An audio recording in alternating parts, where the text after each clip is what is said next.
Welcome to Château Arnoux-Saint-Auban for the finale of the 10th series of Sailplane Grand Prix. It's a last training day. It's beautiful, sunny, beautiful sky. And let's see what the pilots have to say.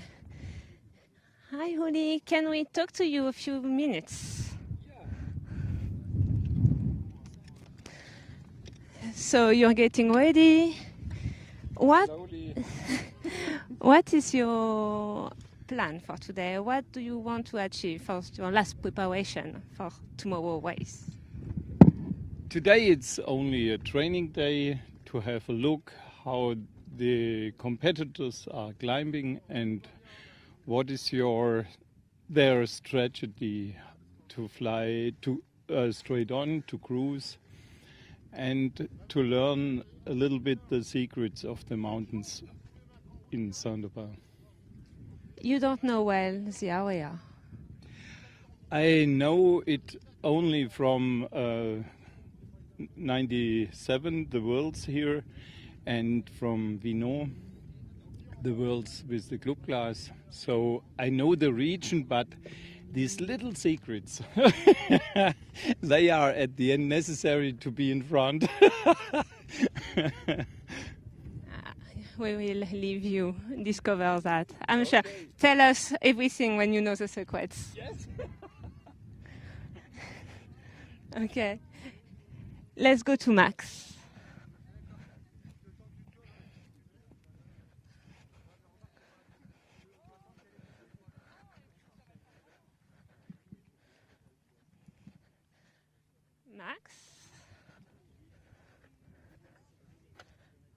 Max, can we talk to you a few minutes? Yes. How are you doing? I'm pretty good, thanks. What is your aim for today? What the last things you want to see before the race?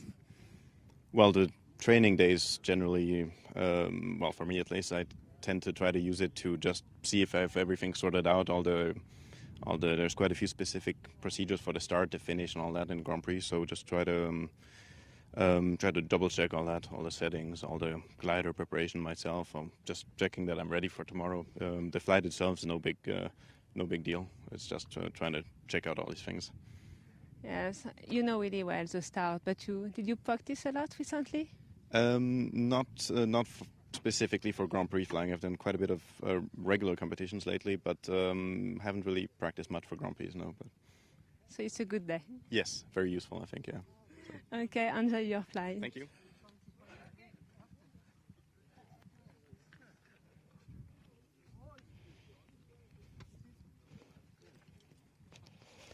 Okay, Marius from Lithuania.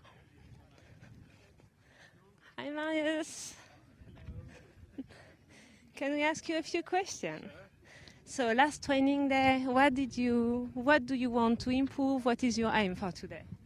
Just today is the small things that to be adjusted, specific for the Saint-Auban, mostly the final glide, I think, that I'm thinking the most. And the rest, just to see, again, crossings between the mountain ridges and it's a training day still, so. The aim is to be ready for tomorrow. Yes, exactly. Do you see any points on the task that will be really interesting outside of the final glide? All the task is interesting, so we'll see. Depends on the weather, if it's raining or not in places. Let's see. For now, you look good. I hope you will have fun. Thank you. So you are a reporter in the end. Let's see. Wish you all the best.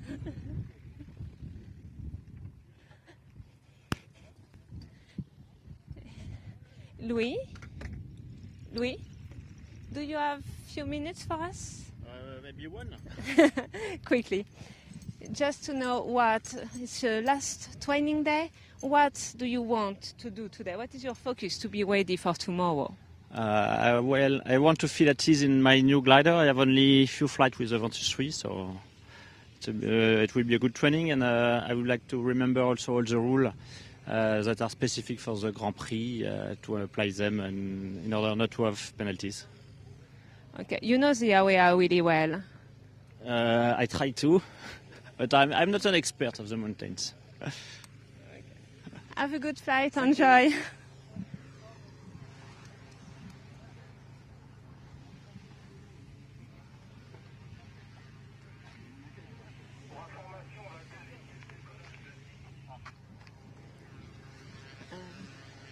One more.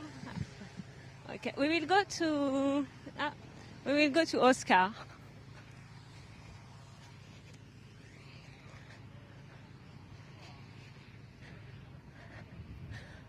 Hi, Oscar. Hi, Oscar. Hello, you can put the logo too. Can we talk to you a few minutes? Yes. You did your first flight yesterday. That's right. What is your first impression? The weather was bad. No, it's the first time I've flown in Saint-Tropez, but very impressive. We were in the low hills, so not in the high mountains. But we'll see today. It's interesting. I'm looking forward to it. Do you have a lot of experience in mountains area? Not a lot of experience. I've flown in Omarama and in Worcester, but every mountain area is different. It's all the same but different. So today the goal is to discover the area, maybe? Yeah, and fly behind the fast people. Good plan. Enjoy. Have fun. Merci.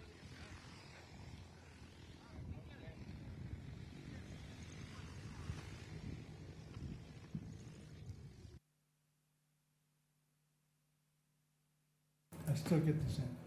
So it's maybe my computer. Check somebody else's. Welcome to Sailplane Grand Prix. We are on this 10th series final, and I'm with Brian Sprickley. We have quite a lot of people today because we are still on practice day also for us for the broadcast. So my name is Benjamin Neglet, and welcome here in the French South Alps in Saint-Auban. Welcome, Brian. Well, hello everybody. We want to not have this picture. We want to have the live feed. Yes. Yeah.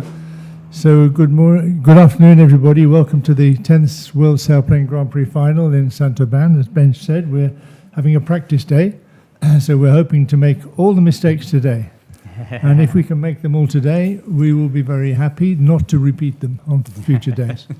Exactly. Yeah. It's always the same when preparing for these events. We have quite a lot of people involved, and most of these people have never met each other before the first practice day.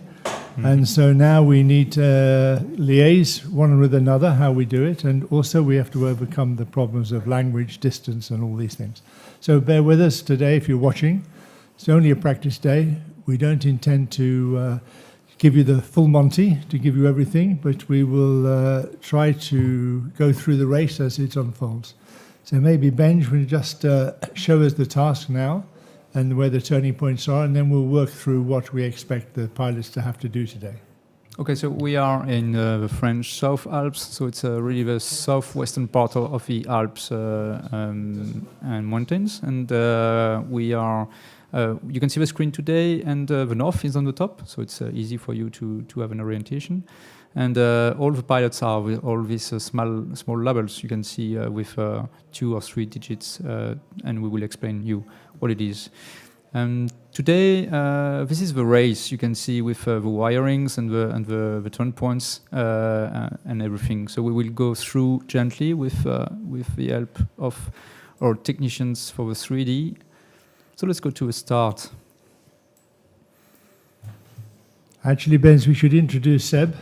Yeah. So Sebastian, who is going to be our new 3D operator, and maybe you could just tell us a little bit about yourself, Sebastian. Hello, everyone. I'm hoping you will enjoy everything we are going to show you. So I'm glider pilot, and I will help on this event to do some 3D view and maybe more. Okay, Sebastian is a bit shy because he is one of the father of a system you are enjoying now to have all the tracking in full real time with all the pilots in live on this 3D rendering. So thank you for that, Sebastian. And now he's making the 3D, so it's an upgrade. It's good. But so anyway, let's go to a start, perhaps. Yeah, at the moment, most of nearly all the competitors are launched, and they're flying locally, waiting to start. We anticipate the start line will open round about 14:15, maybe 14:30, but we'll have news of that soon. So in the meantime, Benj will just take us around the task, and then we'll first the actual route, and then we'll look at the routing that they should take for this task. Okay, so today the task is 205 kilometers length, and we go first to the southeast of Saint-Auban, which is where all the pilots took off. You can see the start line, which is the grey rectangle in the middle part of the screen. And the typical things of this first leg to a first turn point to the southeast is you can see there is not a lot of mountains. It's much more plateau, and this will be interesting. We will talk about soon. But let's go to the first turn point, please. Okay, first turn point is Moustier-Sainte-Marie. It's just north of the lake of Sainte-Croix, which is a really nice lake here. You can see at the bottom of your screen. And then from Moustier, you can see it's different landscape. We will go through many small hills and then bigger mountains to a second turn point, Le Vernet. Okay, we are in the middle of this second leg, and you can see really nice slopes on the right part of this leg. We'll talk about also because it will be really interesting for the pilots. But let's go for a turn point. Yeah, Le Vernet. This will be the northeast part of the race of today, and we will go then to the next leg, and this leg is again very different. Because you can see there is this. It's a bit less organized for all the mountains and slopes, and then we have a wide valley. This is the valley of Sisterhood Gap, really known here, and this will perhaps make the event of the race. We will see how the pilots will deal with this. But let's go to the next turn point called the Cabre. This will be the northwest part of the race of today, and again we will be in a new area of the French Alps. So let's go to turn points. Yeah, and you can see the leg going back to Saint-Auban for the finish, and a lot of slopes on the right of the screen and the right of the turn points, which are with a strange orientation, east-west, and this will be also interesting to see how the pilots will deal with. So now we are in the valley of Sisteron, and we have just a turn point on the Sisteron péage, which is the highway, and then they go to a report point, which is just a point to make sure that they are all aligned, all the pilots are aligned to make a safe finish to the finish line. But then we can focus on the finish line.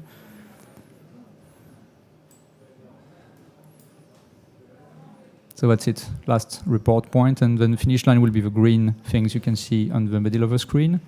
And just behind this green thing, perhaps you can go, it's the airfield of Saint-Auban, which where the pilots took off and will land on. When we are covering the race itself, we will help you understand the terrain that they're flying over with some video images and some photo images. We also have some onboard camera, which we hope to bring you the action live and the actual weather that they're flying in. And we will try to keep you fully informed with the position of most of the competitors and what their potential is and what we think their actions will be and how well it's working out for them. Oh, perhaps we can go... So, Benj, maybe we should look at what they'll do when they start. Where will they go first of all? Yeah, we can go a bit focus on the first leg. Yeah, thank you, Sebastian. So you can see the start line is where the number 25 is, so it's Mr. Ulischwenk. And this is the start line there, and the first leg is going to the right of the screen. One of the rules of the Grand Prix is all the pilots will start together. We call that a regatta start. So we will all pack together before the start, behind the start line for sure. And then we will go through the start line at a precise timing and go to southeast to Moustier-Sainte-Marie. This first part of the race is interesting because it's not about mountains, it's much more about plateau, and plateau is, for mountain pilots, it's like a flatland when you are not in the mountain areas. And this will produce perhaps an interesting start of a race because it's much less organized by the terrain, all the energy you can use. And perhaps we will see some different choice and options from the pilots. The mountain pilots normally they are always talking about, okay, I want to reach the mountains as soon as possible. So they would perhaps go directly to the mountains. And the other one, which are not specialized for mountain, they will keep it like straight way, more straight. So it's interesting to look at the weather situation we have today, because we have cumulus in the plain. We have cumulus over the plateau, and this will have a big influence on the decision on the first leg. Oh yeah. I think as a glider pilot, when you see a cumulus, you are in a more secure and safe position to make decision, because each cumulus means energy, potential energy you have below the cumulus to use to gain altitude and to jump to the next one. So if a pilot see cumulus on the first leg, they will be really secure and use the straighter they can to make it the faster they can. And the objective, I think, on this first leg is to take the first turning point high enough not to need and to circle and gain altitude on the way to the turning point, but also to arrive on Mondenia high enough to be able to contact straight away the lift to run onto the next leg. And so maybe if we rerun from the turning point on the next leg down to the next turning point at Vena. Le Venet. Should be a classic run bench, do you think? Yeah. This is the first part of what we call le parcours in French, the parcours. And we call that the parcours because it's an alignment of different slopes which are roughly south-north, and so they are in the direct opposite to the sun, which is southwest on the afternoon in France. So it's burning like hell on the rocks, a lot of energy, a lot of temperature on the rocks, and this makes a lot of energy the pilot will be able to use. And this alignment of small hills all together makes what we call the parcours. At first, it's a bit not so organized. So you can see on the bottom part of the screen with different small slopes all together. You can make a straight line, but it's not so organized. But then you can hit really the first really nice slope, which is called coupe. So Sebastian will show us coupe, and you will understand. Yeah, this is a perfect slope. So this is a classic run. Oh, yeah. This is the generic name, I think, is Parcours de Combattant. Yeah, Parcours de Combattant, which is a big name for just to make it a big thing. Yeah. Well, it runs for a long way. It runs all the way from Digne to the Lac Serpenson. Exactly, yeah. Yeah, you have quite 70 to 80 kilometers. Sometimes you don't have to think about making a turn in a thermal, because you just have to jump and ride along the slopes. So we will see that most people take the same route. There's not a lot of choice on this second leg, and it should be quite exciting for them to stay together along this route, and going quite fast, I think. It could be quite fast. The only problem is if there is a bit of what we call overdevelopment. So if there are a bit too stormy, a bit too much energy, you could have some small thunderstorms cells developing because it's a high energy area, and then this makes some problems with rain. And when comes rains, the pilots are not so happy. So perhaps they will have to do something to avoid this, but it will depend on the weather. So looking at the weather forecast today, do you think we can expect overdevelopment along the parcours and the massif early on in the afternoon? This is a great question because I was not in the briefing. I'm sorry. I will not help. Maybe we can check that soon to see how urgent it will be to get to that point. Of course, the pilots don't have to worry about this decision because with a regatta start, nobody selects the start time. They only fly on what they see. They don't have to second guess what the weather might do. The menu will be the same for everybody today. And the area just to the east of the parcours, it's high valleys. Are there landing places in this area? Oh, on the east of what we call the parcours, so on the right part of the screen now, you have, after 20 kilometers east of the parcours, you have what we call the little parcours. So it's le petit parcours in French, and it's a bit less organized. And the problem is you don't have this opening to the west like you have on the parcours. So it'll be pretty obvious to even the people who don't know the area well that they must stay on the west side. Yeah, stay on the west side. Yeah, it's a bright side, and you can feel it in the air because you can see on the right of the screen the mountains and the altitude is much more. As you can see, it's much more wide. It's not about. It's not about the wind. It's not about snow. Sorry, I was speaking and of course, German. Today the weather forecast is for a light wind, a south wind, which means we have a valley breeze, and we'll explain more about the valley breeze during the week.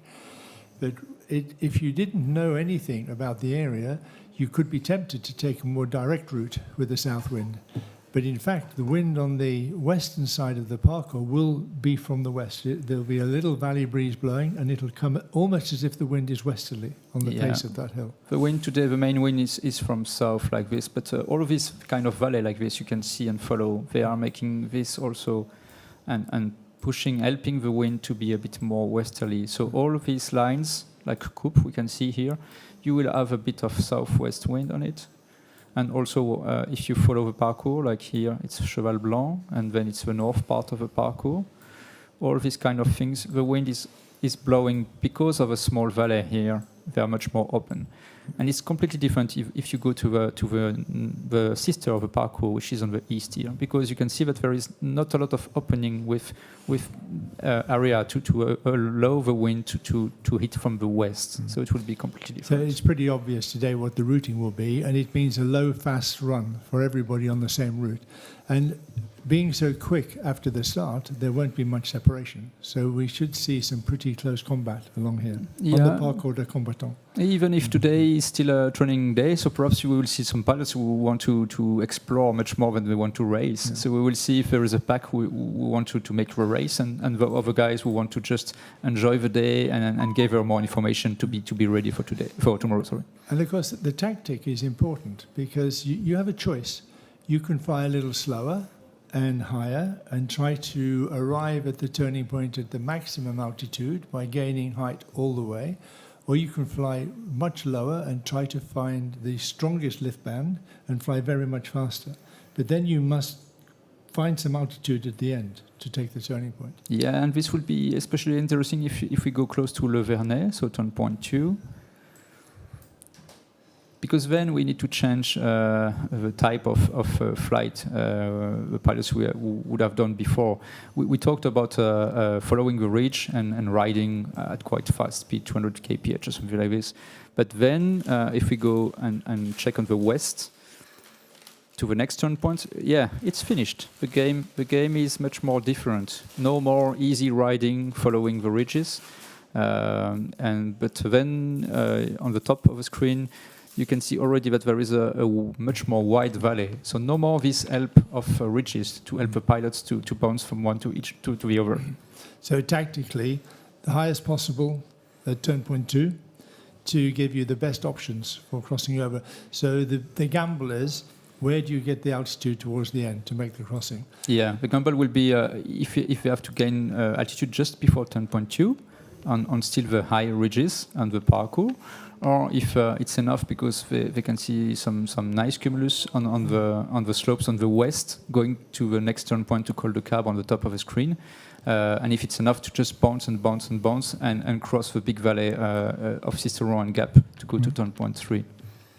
So we have heard the announcement from the director that the start line will open at 14:10, and so we are 15 minutes from the opening of the start line. And we must explain that the live coverage has a small delay. There's a small delay while the system gathers the data and processes the data, which means that it will open real-time 14:10, but it will open on our screen at about 14:12, 14:11. We're not sure exactly what the delay is, but we'll tell you just before we get to the start time.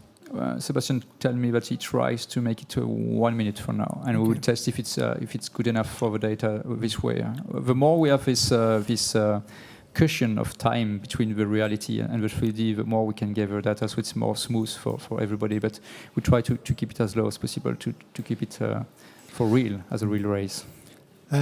So if we just continue around the tasks, because I think the next leg is going to be a critical one for the decision making. Yeah, this will be funny. Yeah, let's go to call the cab. What you don't see on the map at the moment is there's in the 2/3 of the way along this leg, we have some controlled airspace that the pilots cannot fly through, which actually will cause them to make a decision. Most people, I think, will choose the west side, but maybe tomorrow we can show the prohibited airspace, and then they will be able to take that into account for the tactics of the flight.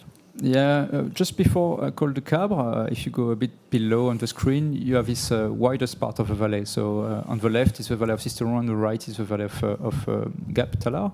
It's the same valley, it's a Durance Valley, Durance River. And you can see that perhaps there will be a choice for the pilots if they go straight or a bit right or a bit left to go to Col de Cabre. But if they go right, yes, they hit the airspace of Cap Talar. So it will force all the pilots perhaps to go straight or a bit left to go to this Col de Cabre. But we will see. Maybe we can just point out where Gap is on this crossing, and get the whole leg in view. And with that, we'll be able to. It's just where Benji's indicating now. There's a piece of airspace just here, which is prohibited to the competitors, so they have to choose. And it looks like the choice should be obvious. It should be a western route. Because we have this slope and this slope, we can still bounce and bounce again. And they will find perhaps good lift on the southwest part of these slopes just before crossing to this quite long valley. It's not a wide valley, but it's quite far away to go to Col de Cabre. A lot of time you think when you're in the glider that it's okay, you just can reach it, but it's still a long way to go to this corner of the valley. And the Col de Cabre is, what altitude is that? It's quite low. 1,100 meters. So it's not a problem when you get there. And they have the airfield of Asp-de-Bouche. Yeah, it's no problem for landing if they feel a bit short, but it's not the point I hope for them today. So today's practice day, it's a short task to give everybody the opportunity to make a start and a finish. We anticipate it shouldn't take more than maybe 1.5 hours. And we can see that the weather is good. We have good cumulus outside. And if all goes well, anybody who manages the turning point at around about 1,800, 1,900 meters is already on final glide. Yeah. They should be able to come home from there. Yeah, correct. So now you have a general view, but we are on the 10.3 Col de Cabre on the bottom right of the screen. And you can see that then all the pilots will have to go back roughly south, going back to Saint-Aubin, in fact. And indeed, yes, they are, I think it's 65 kilometers to do when they are at Col de Carbon, which means, yeah, if they are a bit below 2,000 meters, normally they have enough energy to rush directly to a final line. So we will see interesting things. You can see also on this leg is the fact that you still have this wide valley of Sisterhood, so which is in the center of the screen. And on the right of this wide valley, you have a lot of slopes, which are not really great orientation for the pilots. They can't follow the slopes. It's perpendicular. But still, all these slopes will help them to come back, will give them energy. So we will see how they deal with this. So yeah, great view from Sébastien. And this area is called Les Baronnies, so on the right side of the screen, Les Baronnies. And this is a great area for pilots and also for hiking. It's really beautiful. We haven't talked about the pilots yet. The mood in the competition is excellent. We have a lot of really good guys here, a lot of very experienced Grand Prix pilots. And we want to introduce them each day to you as we go along. I think we could introduce maybe before the start line today. I don't know, Benj, do we have time to introduce René or René Vidal from Chile? Yes, first yeah. we go to check where is René.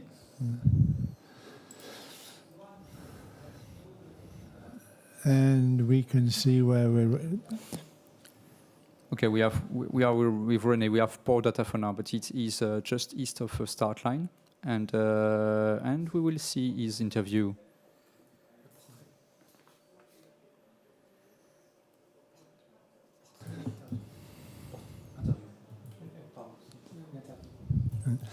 And each of the pilots will are really pleased to be participating. We have to always remember the objective of the Sailplane Grand Prix is to find ways that we can bring this fantastic sport of sailplane racing to the public and to people who maybe otherwise wouldn't understand. Those of us who fly, we know how exciting it is. We know how incredibly fortunate we are to be able to fly sailplanes, especially in places like Saint-Aubin and Chile and these wonderful sites. It's very difficult to explain this to anybody. It's almost impossible for people to understand what it's like to be in a little glass fiber tube, hurtling through the sky and just using the energy that's available from the sun and the wind. And we should try to bring a little bit of that to people as the competition unfolds. So let's have an interview of René to have more information about his experience.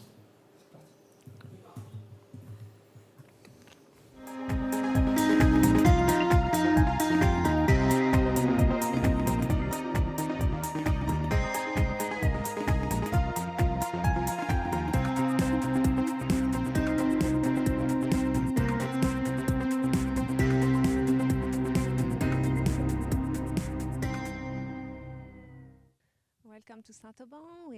We are with René Vidal from Chile. And René, you did your first flight yesterday. Mm-hmm. Could you tell us a bit more about your first impression? Well, this is my second time in the French Alps, but my first time in Saint-Aubin. Yesterday was very interesting. We had some shower, we had some strong wind from south, and it was very difficult for me to understand how the thermals worked here. But it was really fun, very interesting. The scenery is beautiful. It's the French Alps is like a dream being here, and we have very good flight. And although at the end we had some shower and I could not finish the task, but it was really exciting. So I'm looking forward to have very good flights here. How did you prepare to come here? Is that Sisterhood? Did he help you? What is different?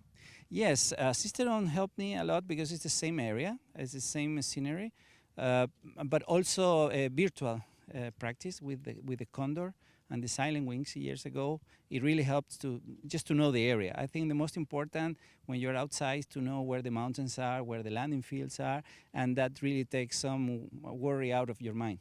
And and the rest is just practice. And I cannot practice too much in Chile; it's completely different. But the mountains are mountains. You have to respect the mountains, and the way you fly the thermals in mountains is a bit similar than in Chile. Will you change anything from how you prepare your flight with respect to your experience of yesterday? Yeah. I think they have to do more preparing the ground before. I mean, you have to prepare a lot more the flight than in any other place. So I have to take more time before sitting in the glider, and that's the way to understand much better what would be the strategy. So there is much more planning here, of course. Thank you very much. You're welcome. Okay, we are back, and this was a really interesting interview from René Vidal. He was one of the last pilots to be selected, Brian. Yep, because of the COVID issues and the cancellation of some of the national events, we had to modify a little the rules which were written 4 years ago, pre-COVID, which seems like a long time ago now. Oh yeah. And René was third place in Chile, and when we organized the procedure for inviting people and for the qualification of people, René came in quite late. He had to wait until we had offered it the places to other people. So he only had a last minute, the last few weeks to organize all the COVID issues that he had to organize, plus a glider, plus visa and everything else. And I think you could see there, it's been quite a stressful time for him. He only arrived on Wednesday, having collected the glider Mike Young was going to fly and taken Mike Young's place. So thank you, Mike Young, for lending your glider to René. And well done, René, for managing to come. So I don't know what's happening now because we are losing data for now, but we will recover. Yeah, it's interesting because it's all about a community of glider pilots, Brian, because we can see that, Mike Young owns the glider, and he was supposed to come to the Grand Prix, but at the last minute he had to cancel because of personal issues and professional issues, I think, which are good issues. So it was no worry, but it was impossible for him to compete this final. And René was looking for a glider in Europe because it was impossible to send a glider from Chile in such a small time being.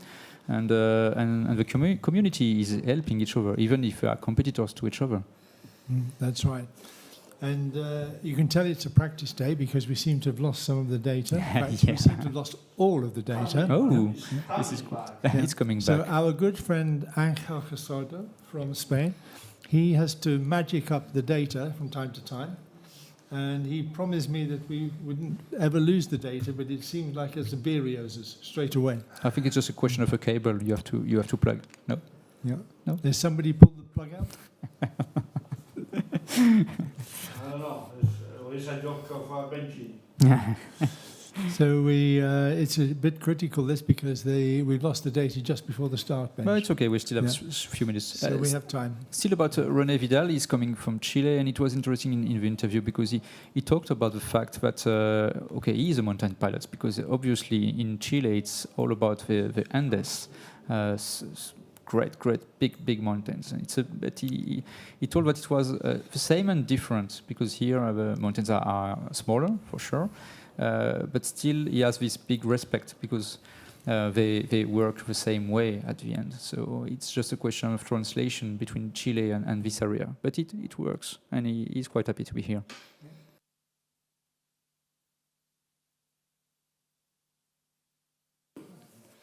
Well, don't do that again.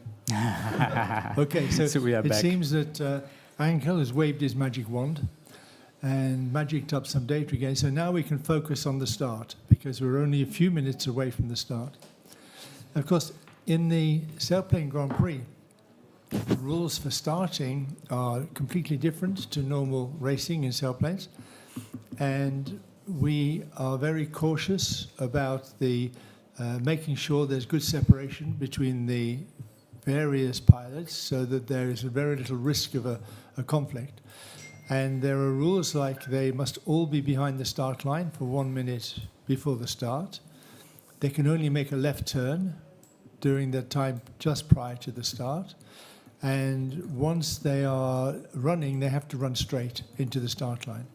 And they cannot make a turn back towards the start within the first 5 minutes of that track. So they have to keep going. There's no risk of them turning back into somebody behind them. This is training, but they do it.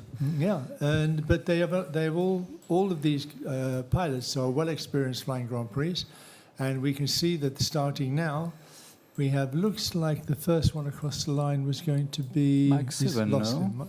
Yeah, Mr. Pluskokas from Lithuania. Yeah, Marius is making his first mistake of being the first person to start. Marius is not only the youngest pilot flying in the competition, he's also the most inexperienced pilot at flying Grand Prix. And I think that he will look at this competition as a big learning curve. A way to really understand how it works. But he made his selection in Chile during the Grand Prix 2 years ago now because of the COVID. But he went straight on because he finished, I think, first or second with Thomas Gostner also selected. Yeah, he did very well in Chile. Yeah. And he said that he thought the opportunity to fly in the mountains was absolutely fantastic. So I wonder if the group who started just behind Bravo Kilo 25 were a little bit too high. We will see. What are the rules on the start line, Brian? Well, they have a speed limit of 170 kilometers an hour, and today the altitude limit is 1,500 meters above sea level. But they updated it to 1,800. Yeah. No, it's the test speed. Oh, okay, they changed it. So 1,800 now. Yeah. And so they must remain below that altitude and below that speed. If you are above that altitude or above that speed, then you get a time penalty. And the penalties are awarded in seconds that are added to your finish time. But the penalties are only for the race of the day. You don't add... No, okay. Well, the penalties are for the race of the day, and of course the scoring on the day is a scoring for place scoring. Like in the Grand Prix, you get points for your position. Okay. So your actual time only matters whether you beat somebody or somebody beats you. There's no cumulative time, so the penalty is not cumulative. It only applies to that day. So the winner will get how many points? The winner gets 10 points for the day, and the second place gets 8 points for the day. Okay, and the followers are 7, 6, and 5, and so on. Okay. And down to 1 point, then the rest get none. So they're in the 0 point club. The famous one. Oh, we will talk with René Vidal again about this. Yeah. So now we can see them running down the first leg, and we expect it just to be a straight glide, straight to the turning point from the altitude at the start. They are passing over this wide valley onto the plateau. Yep. And I think, is this the north end of the Plateau de Valençon? You have two plateaux. Currently, we are on the first plateau we call Plateau of Prix Michel because the main city is Prix Michel on it. And then you can see this small valley they are heading on, which is Valley de l'As, Valley of As. This is As River. And then you reach a big plateau you can see on the right part of the screen with a lot of crop fields. And this is a plateau of Valençol, which is the main city. And you can see that they avoid this plateau of Valençol and they go a bit more directly to the first main slope before turning the turn point, which is interesting. So the top of Mont Denier, how high is that? Serre de Mont Denier. I think it's 1,300, 1,400. Not so high. So actually, they're only 1,500 now. By the time they went to the turning point, they would be at 1,300. Yep. And there's a shelf, there's a ledge, and you don't really want to be too low over that ledge. So maybe they've decided, I'd take the altitude along the ridge, take the turning point, and then come back along the ridge. Yeah, because this slope you can see on the top of a screen, which is with a lot of green on it.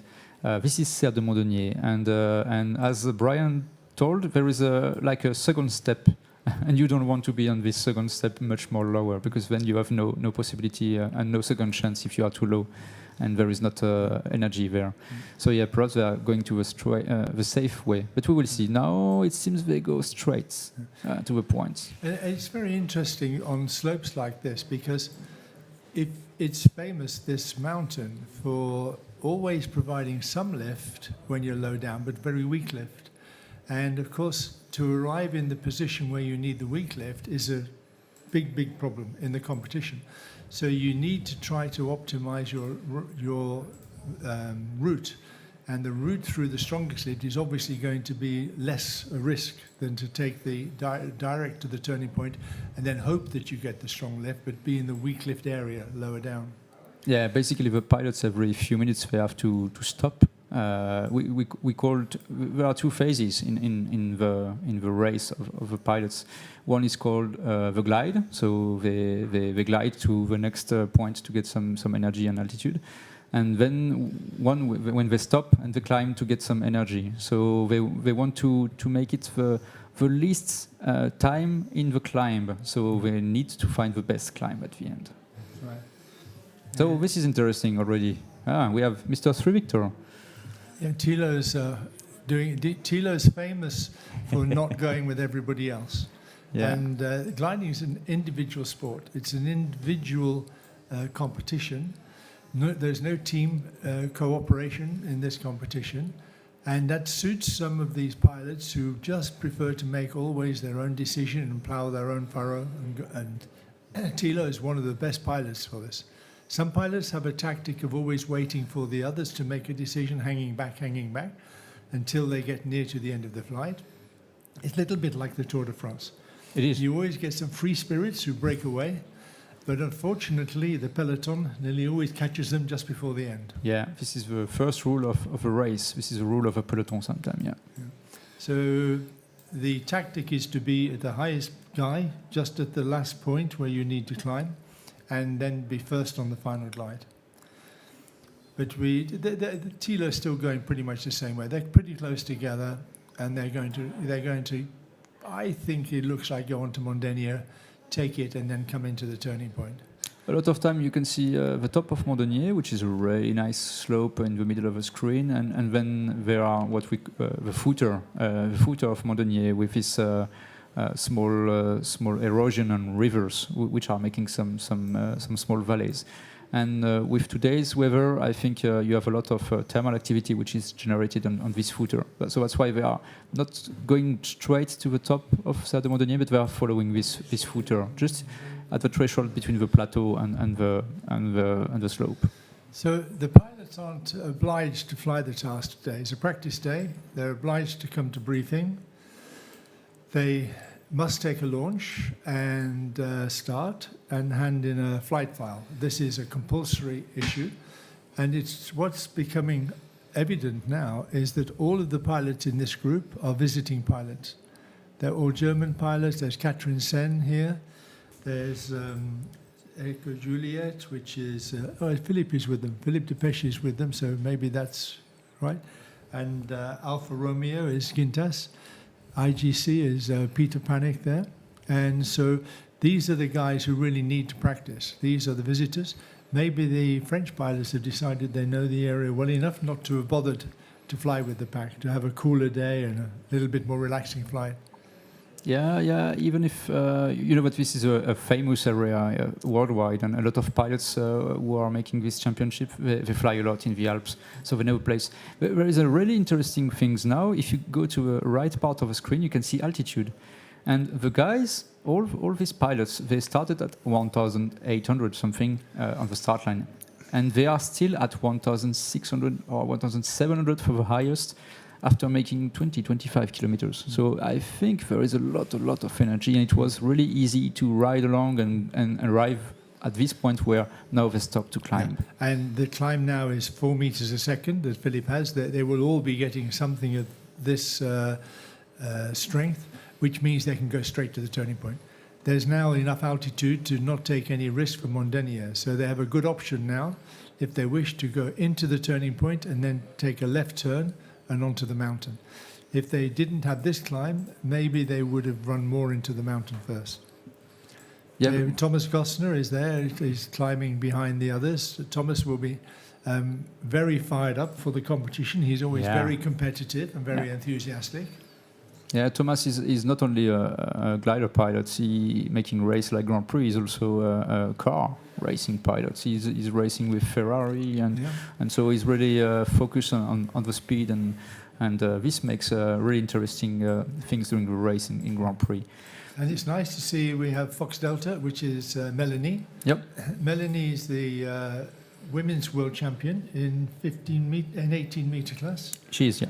And it's her first Grand Prix, or did she fly in Rio? First final. She made Grand Prix, but Yes. it's the first final.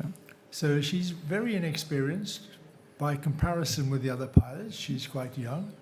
And she will be also thinking about this competition as being a great opportunity to fly with some of the best pilots in the world and to learn a lot about it. But even so, I think she'll still be competitive.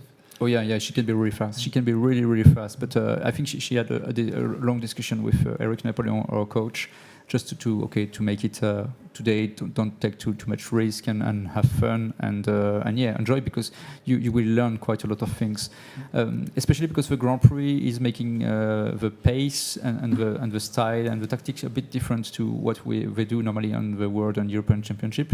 But you can transpose these things then as an experience. So it's really interesting.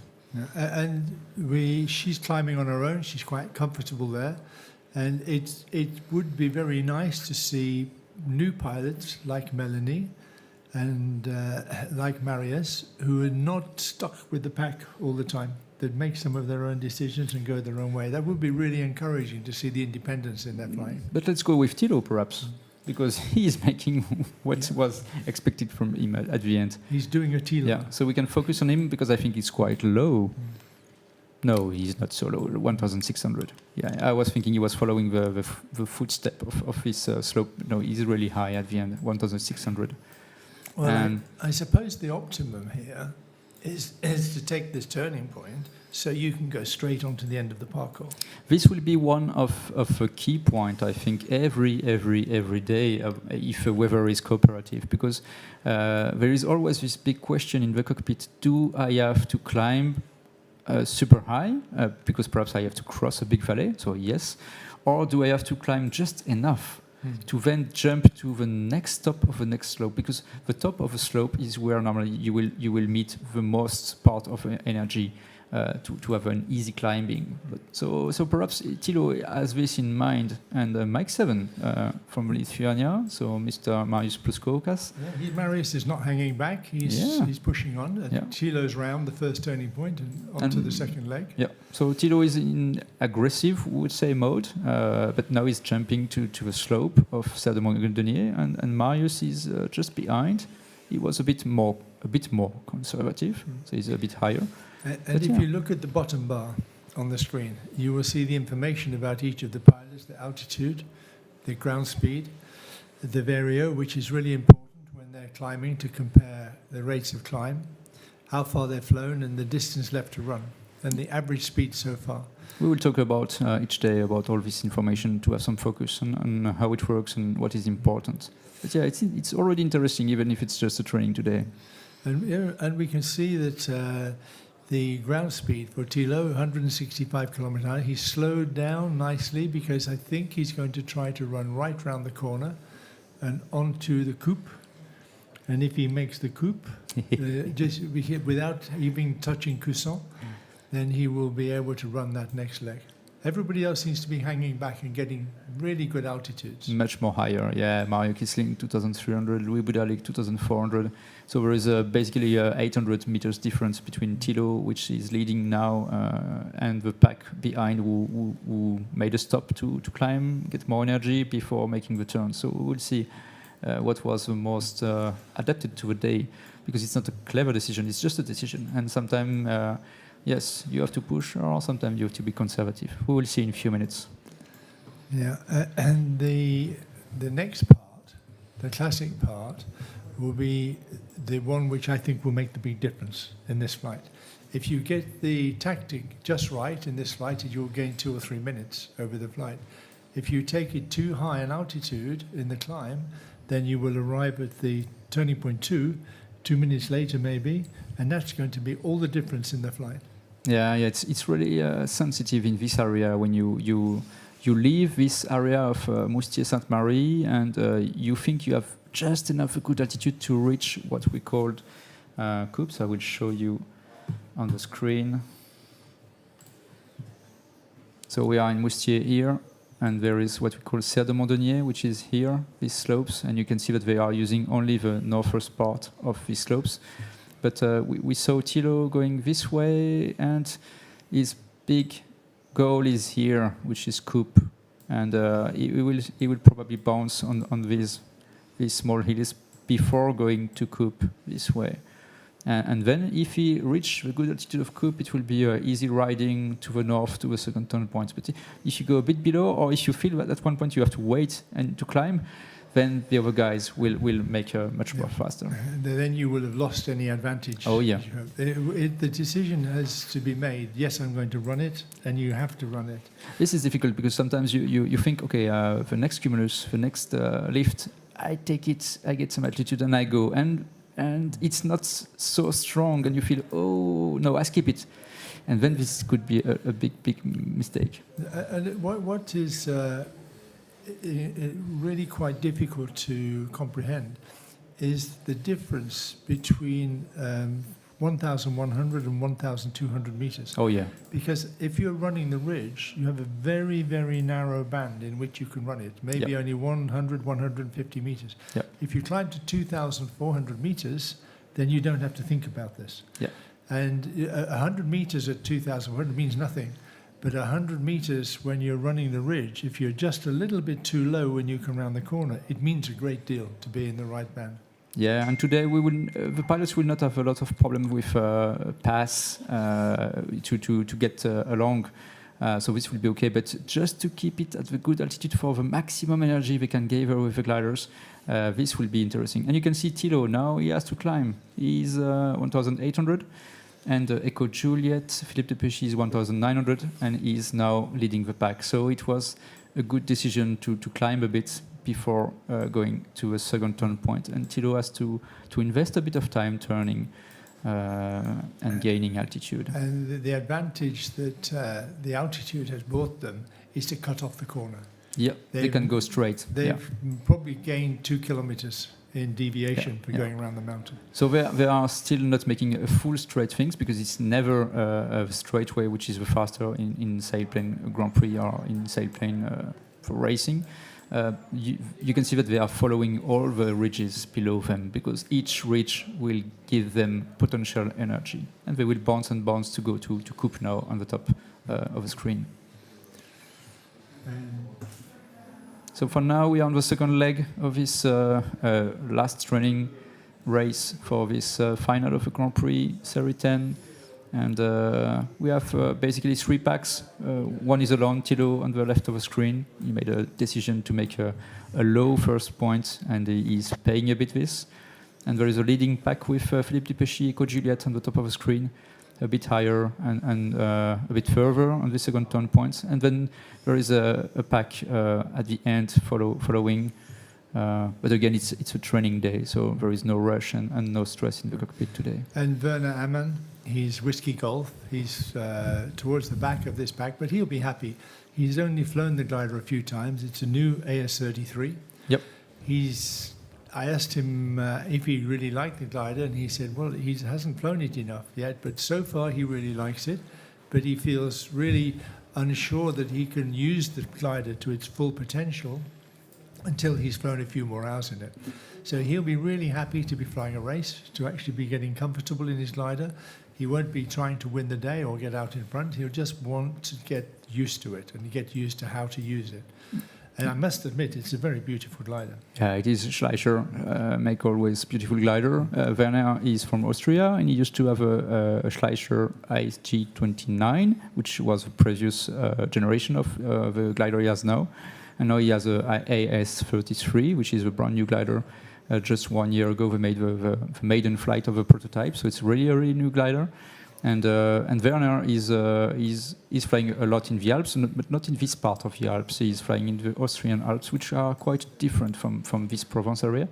But he's a really a good mountain pilot and experience in Grand Prix. So we will see, and I think we will have a strong interview with him about the new glider and also about how he transposed his experience of Austrian Alps to this area after this first training day. And you'll see at the bottom of the list of competitors on the right side that somewhere at the bottom say 0 meters. Well, the pilots are not obliged to fly the task today. They're obliged to take off and to start and to make a flight file. And these guys have probably landed back. They've probably decided they would rather rest today. They've flown enough here. And we can see Sebastian is there, Sebastian Carver. And he also is flying the AS-33. So there are two of these new gliders in the competition. Yeah. Sebastian is interesting because he is the number one for many, many years. He's number one for the overall scoring of the pilots. He's many times world champion. He's many times world champion in Grand Prix also. So he's really the specialist. He's one of the few professional pilots we have among the pilots you have here. And yes, he chose also to use this Schleicher 33, so a brand new glider. And the last Grand Prix in Spain final 3 years ago now, he used also a brand new glider, which was a GS3 from Drunkers. And so he tries to find the way to get the best glider always to win. So we will see how this perhaps best pilot in the world currently deal with the new glider. And we will talk to him also about this new glider. Mm. But yeah, everything is now. This will be a fact. I think every day you will see that everybody's together again. You can see Sri Victor on the top left of the screen. So Thilo, which was a bit below a few minutes ago, and he's lower than the other guys of the pack. So that's why he's still a bit reluctant. Maybe there's a feeling of camaraderie and friendliness today, that they would rather just all fly together on the practice day. Oh, this would be great, and nobody wants to play his ace card, show how clever he can final glide or something. Well, why get stressed on the practice day? There's no point. Just have a nice flight, fly with the guys, look and learn, and come home okay, then get ready for tomorrow. And this is the day to make mistakes. Mm. So you can explore, you can try, you can see that you are losing, but you're losing nothing today. And Thilo, he's my boss because I'm working for him. But I can tell you that he's really a cool guy. Never any stress. Never. He's really. He feels super happy, even if it's a bad day for the weather. Everything is positive. He's always with his family and in holidays, enjoying the Grand Prix. So this is it's good attitude, because if you have this in the brain, you can be really stress-free even if you're low, and sometimes he's very low. And we spend quite a lot of time in each of these Grand Prix finals talking to the pilots and watching them fly. So we get a good understanding of what makes them tick, where their strengths and weaknesses are in their flying. And there isn't a common theme. There isn't a one style to be really good. Everybody has their own style. And if you compare seeing Thilo getting ready to go flying, and then you see Thomas Kostner getting ready to go flying, they are completely different. And it's really fascinating to watch the way in which they get themselves prepared to make the race. And they love to fly together, which is really funny, because they have completely different style, but they love to fly together, and it's interesting. So Thilo's heading for the coupe. Yeah, Thilo is altitude is and Mario 2000. In India, he's heading out over Cousin. And Mario is 1900. So we have two different ways, and this is interesting because the classical way will be Thilo's way. Heading to coupe and following coupe, but the guys. But from that altitude, Mario can make Blanche, the Montagne Blanche, and after the coupe, without worrying too much about being down on the mountain, being down on the rocks. Yeah, for sure. If Mario is doing this, because there are some straight alignment of cumulus, so alignment of energy lines, and he's following these lines, I think he will climb now. We can see him turning on the left part of the screen. So Mario is India. We will call them a lot with their what we call the call sign, competition call sign. So India is Mario, 25. He is Mr. Uli Schwenk from Germany. Echo Juliet is the French Philippe Depechy. Bravo Kilo is Catherine Zenne from Germany. Yeah, Catherine Zenne. And Whiskey Golf Werner Amann from Austria. And of course, we have quite a moist air mass, so the convection is building to big cumulus.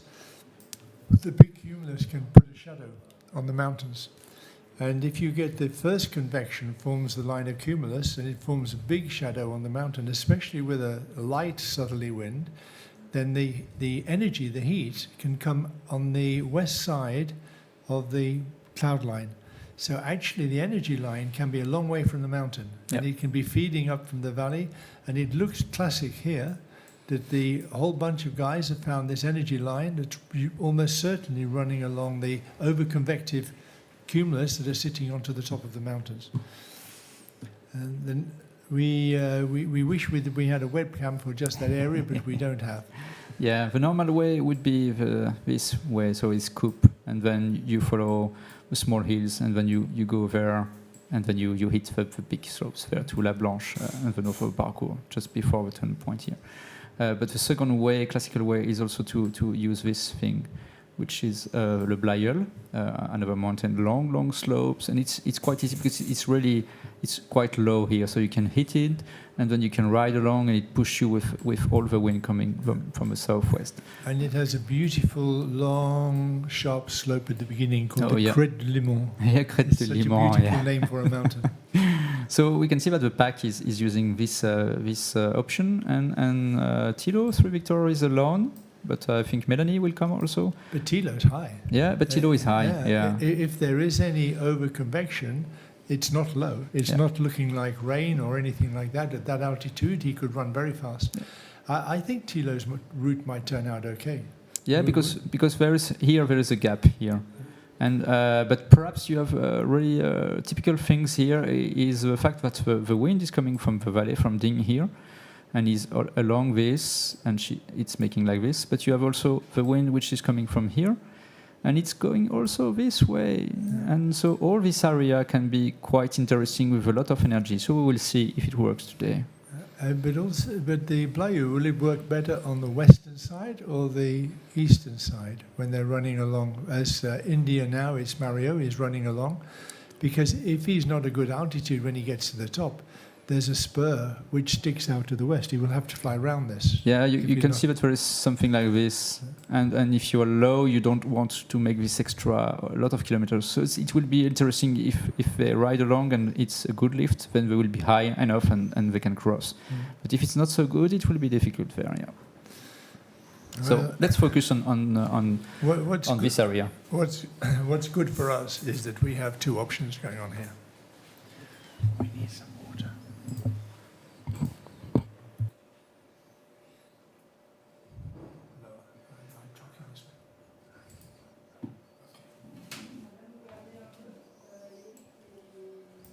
So let's focus on Crête de Limon and a bit more from the top to just check from if they are on the west side of this slope or on the east side.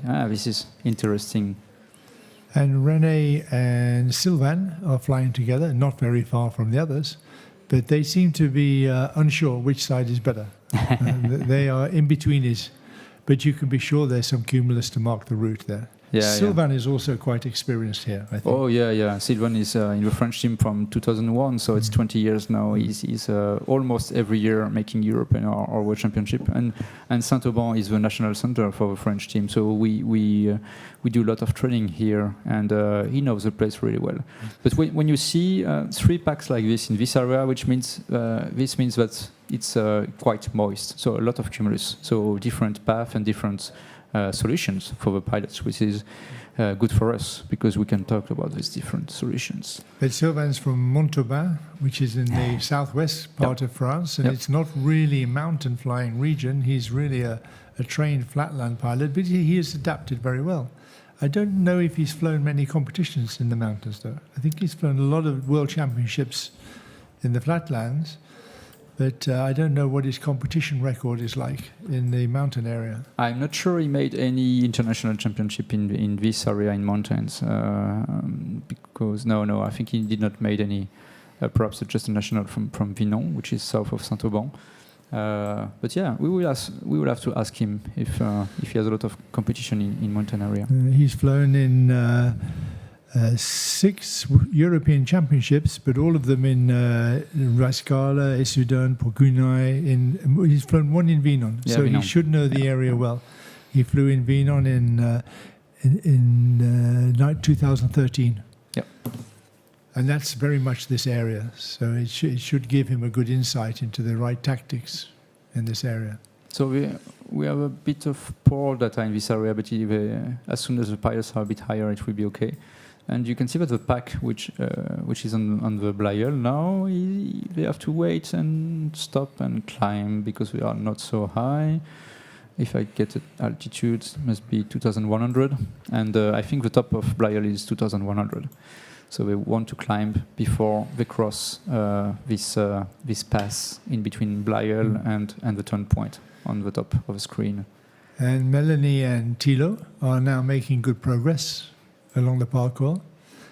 Personally, I think you would feel more secure on the parkour. Less risk at the end of the But run. your point a few minutes ago about the fact that perhaps it's a lot of moisture, a lot of overcast with too much cumulus, and so you have much less sun. And we are a sport which is like a solar panel at the end. We need solar. We need the sun to heat up the ground. We need the sun to make this kind of bubbles of warm air, and we use these bubbles of warm air which are rising in the air to climb with. So sometimes it can be difficult.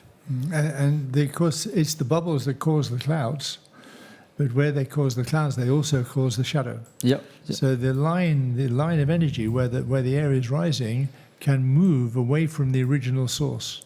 And that's a really interesting problem in the mountain flying, that you have classical routes, and then you have to be flexible about how you interpret this and how you see the route unfolding in front of you.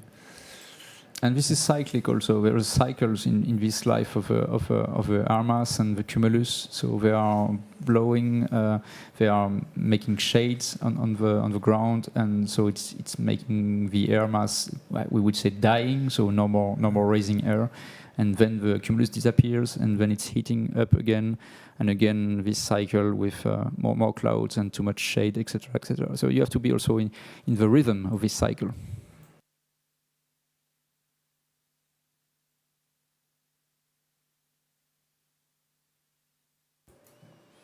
So we have a bit of poor data for now for the race before 10.2, and we will see just an introduction of the Provence area from the video team.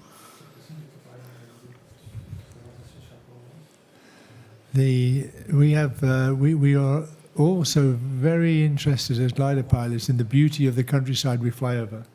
And this is a very beautiful area to fly over.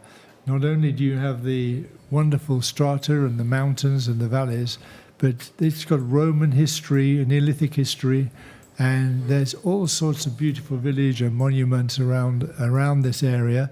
And there's always something interesting. Whenever you look down, there's something exciting to see down there. So welcome to Provence. Yeah.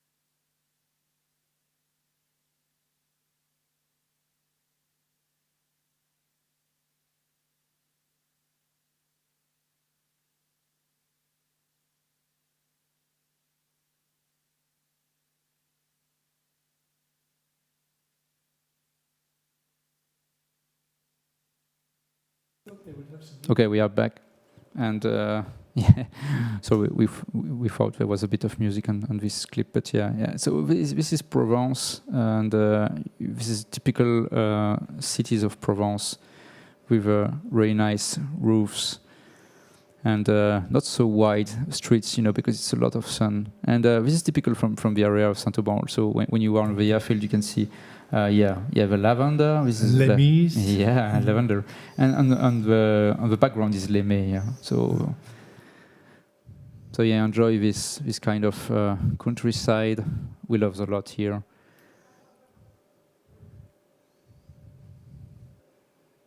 So the pilots they don't. You can see things when you are flying 1,000 meters above the ground. Or the culture of the Provence. It has great cultural history. Yeah. A lot of influences from different cultures were coming along the ages. So if you come to fly in Saint-Auban, it's a problem because the places that you can visit are really beautiful, but there's not enough time because the weather is always good for flying. Yeah, we count more than 300 days of sun in this area of Saint-Auban, which is really quite a lot. And that's why the pilots here, they know that when they come to Saint-Auban, they can fly a lot. And this is the airfield of Saint-Auban, the pilots will see when they are coming from the south. And we are in Limay. And yeah, back to the... Back to the race, but we don't have data, mate. Yeah, still missing data.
No, but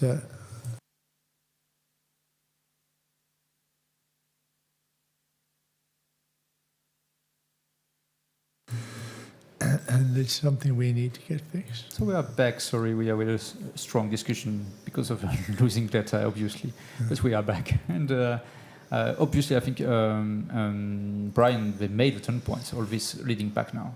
Yeah. So everybody looks like they're on the third leg, on the way to the fourth turning point. It's always a problem when you have so many. The third turning point. Sorry. So that's the second turning point made. And they're heading now for the Col de Carbe in direction of Gap. And it looks like everybody is quite comfortable today just to stay together. Nobody seems to be hurrying too much. We look at the speeds they're flying at. They're not flying so fast. And they are enjoying the ride on the last practice day, enjoying a stress-free flight where they can make some tourism as well. They can have a look out, they can work it out, they can see how the other guys fly, and they can just sit back a little bit. Tomorrow there'll be more stretch on the rudder cables tomorrow as everything gets more tense in the cockpit.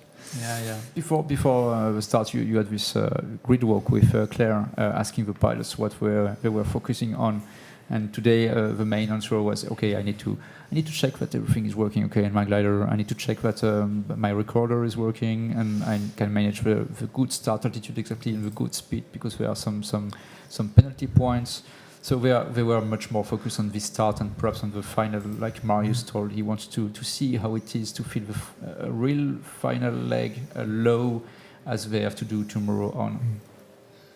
So the massif that they're flying over now, on the route to Gap, towards Gap, what sort of height are these mountains, Benj, that they are flying over? Now they are all flying over slopes which are 1,400 to 1,700, so they are not so high, and you can see that the altitude of a best pilot now is 2,100, 2,200 already for Catherine Zehner.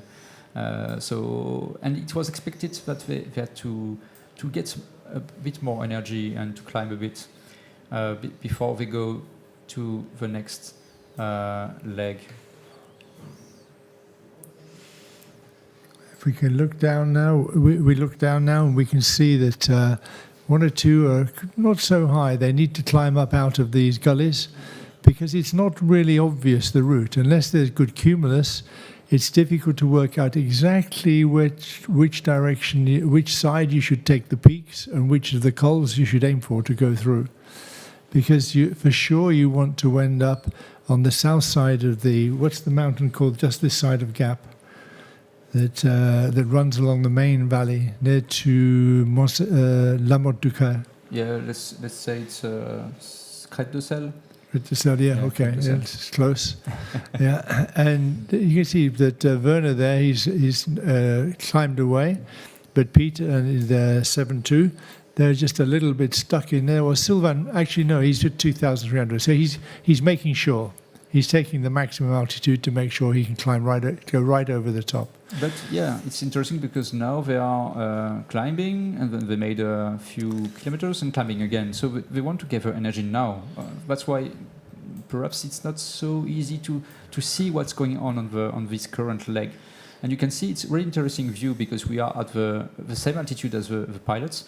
And you can see all these bumps, all these slopes in front of you going to the next turn point, but it's not really organized. And so there is a bit of doubt perhaps in the head of the pilots. And the shadow is probably making quite a lot of, having a lot of influence on where the lift is best. So yeah, this is a point where they gave their energy. They are climbing now above 2,300. And if we go a bit further on the leg, thank you, Sebastian. Now you can see that after these small hills, they are below them now. It's a bit more open space with more wide valleys and everything. So and as usual in the Alps, all the best energy is on the hills. So if you have no more hills below you, you will get much less energy in the climbs. So it's now perhaps a good time to gather energy before crossing these valleys in front of them.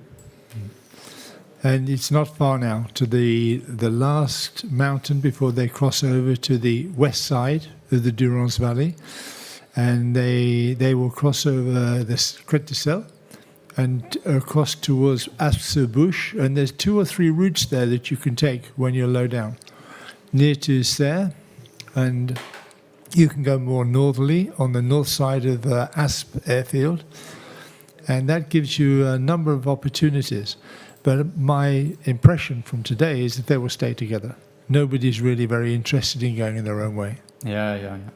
One of the weak points is, as we told you before the start, there is an airspace here with Captala, so they are not able to use this area, and this limits quite a lot the options they can use. And there are some slopes here and here they will probably follow. And so for now they are making a lot of energy here to be able to find the best way to gather these routes going to the next turn point. And there will be another perhaps interesting point here, because then they will ask themselves if they have enough energy to reach the turn point and drive back to Saint-Auban, or if they need to climb here to gather energy to make a easy reach of Col de Cabre next turn point. And the mountains are much lower ahead. They come off the top of this massif at 2,000 meters, and it's going to be quite a long glide before they come back into the energy. But we know that those smaller hills in the middle of the valley can give really good lift. Oh yeah, they're a always. really good convergence line. Yeah. And it's one of those times when you don't want to arrive too high. Because if you arrive too high, you can't really benefit from it. You have to fly very fast to go underneath it. But if you can arrive at just the right height, then you can really benefit from the convergence line and use the energy to climb as you go and then leave at the maximum height to go straight into the colder carb. Yeah, the routine in the cockpit is really about this. Do I have to climb, or do I have to go straight to the next slope and use the optimum part of the slope to use the energy, and then to quit it at a good altitude for the next one. So we'll have a look at this group here and see how they're doing, and if they're climbing out and whereabouts they're climbing on the slope. Oh, it's really high. Tango Lima, so Louis Woodalick and Thomas Gosner, Golf Tango. They are living at 2,700 meters or almost. And Werner Ammann seems to have found his way in the Alps. He's happy to be in front of that group. And we have all of these guys except for Sylvain are not local pilots. They're people who are working their way. But, maybe they'll mislead each other for later in the competition. But at the moment, I think they're pretty happy to fly a nice, safe, secure route for today. Yeah, Tango Lima, so the sailplane on the left of the screen, which is Louis Woodalick from France, is flying a 123, and it's one of the first flights we make with 123. Mm-hmm. And Whiskey Golf, so our Austrian pilot, Werner Ammann, is flying Ace 33, and I think they want to compare a bit the things and to check if each pilot has the best glider. So they fly along together and made some comparison. Who is climbing the best? Who is gliding the best? And then perhaps to use this plus and minus point of each glider to make it the best for tomorrow, because tomorrow is a real day and today is still a training day. But we also have 3 pilots in this competition. We have Delta Zulu there, which is Bostja, and we have Peter Panek, and there is Gintas. They've all flown a lot of Grand Prix. They've flown several Grand Prix finals, but they've always been around the top 10 and in the middle. They will have some ambition in this competition. They've not come here to prop up the rest. They've come here to do good, and they're all experienced at flying Grand Prix now, and they understand the tactics. Be quite interesting to see how they develop during the course of the competition, and how well they can adapt to the conditions in this alpine region. Yeah, Peter Panek from Czech Republic was here in this area during the final Grand Prix in 2012, I think, in Sisterhood. So he knows the place. The gliders, the sailplanes were different. It was in 50-meter class. Today we used 80-meter class glider, so they are much more performant. But he knows the place, and we will ask him if it's easy to gather all the memories and to use them in a wise way to make the race today based on this experience 9 years ago now. Mm. And for the Slovenian, Bostian Pristavec, Delta Zulu. Bostian is one of the best pilots in the Eastern Alps, so the eastern part of the Alps, east of Austria in Slovenia. And these Alps are different from here, but we will have a discussion with him. But he flew very well. He was 5th in Viticura, the final in Chile. Yeah. He didn't fly in the final in La Sardinia. He flew in Potchefstroom final, but he didn't get such a good position there. So he's very experienced at this sort of flying, and we've noticed that tactically he flies very well. Yeah. He's very good at the late stage of the flight to be in the right place. Yes. And he doesn't seem to make big mistakes. He's very cautious about being there always at the right time. Yeah, we will try to get some information. It is quite difficult to make interview with Bostian. Yeah, he's probably a little bit shy about talking in English, but also I think he's probably doesn't think that he's got a lot to offer, because he's not a gregarious pilot. He doesn't push himself out. He's just a little bit reticent to talk about what he does. So we will make him drink a bit, perhaps. Yeah, maybe we can find him in a loose moment and see if we can get the secrets of how he thinks about it. Okay, let's go back to the leading pack, perhaps, with Echo Juliet, Philippe Depechy from France, and Catherine Zenne, Bravo Kilo, Mario Kisling. Oh, Mario is an interesting guy, also Mario. He made a lot of second place in the international championship. And he knows really well the place because from his junior times, when he was 20 years old, he flew a lot in the Alps. So he will be one of the guys we will focus on many times, I think, because he has a potential to be on the podium at the end of the week. It's remarkable. Mario in India, he has 5 times he's been second in World Championships. 5 times? Yeah, and 2 times he's been third in the SGP World Final. Wow. So he's there, he's on the edge, and it's only a question of time that before he actually manages to get that first place. Because he's a wonderful guy, he's a really nice guy, he's obviously really good pilot, but he doesn't make mistakes. But he's not making the mistakes to make him 10th, 12th, 15th, but he's not quite getting that edge to just pip the others at the end and with that extra few points he needs. But it must be a record, 5 times second. I think so. I think so. Yeah. Mario is also known because he is living in Germany, southwest part of Germany, close to Stuttgart. And from time to time, he's flying from Stuttgart to Saint-Auban on Saturday with a glider, so with no engine. And on Sunday, he's flying from Saint-Auban back to Stuttgart. So he's flying all along the Alps in one day and the day after coming back and back to work on Monday. So he knows really well where to use the energy in the Alps. Yeah. Actually, it shows a great deal of courage and spirit if people will set off on a flight like that, because there's so many things that can go wrong, so many difficulties along the way. You need to be a very enterprising character to want to make that sort of a flight. Most people are very happy to put the glider in the trailer and stop at the first station for a cup of coffee and take it easy, play some music and chill out on the way down.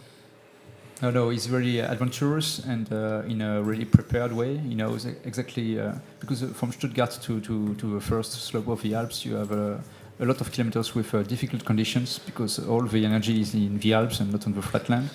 And so he knows all the tricks to use these areas and to cross these bad areas and then to gather the mountains, and then everything changes with a lot of energy and altitude. So it's a different world. But yeah, he likes to do this kind of adventure. And I think he's going back home, no? Well, maybe, but we have 3 German pilots out front now. But where is Thilo? Wo ist Thilo? He has decided to come home, or he's... No, he's still going along. He's having a nice day out and just thinking and looking and trying. One of the great things about the scoring system in the Grand Prix is that you can have a disaster day, but the point spread is such that you can get most of that back on a really good day. Yeah, you have the same thing when you follow Formula One. Sometimes the guy is crushing, so 0 points, obviously, and the winner is 20 points today in Formula One.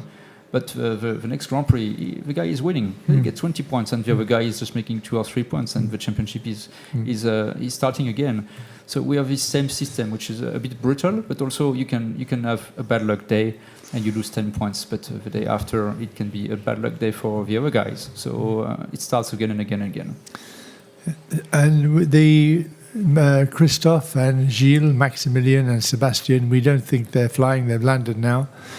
They are getting themselves mentally prepared for tomorrow and still preparing their gliders.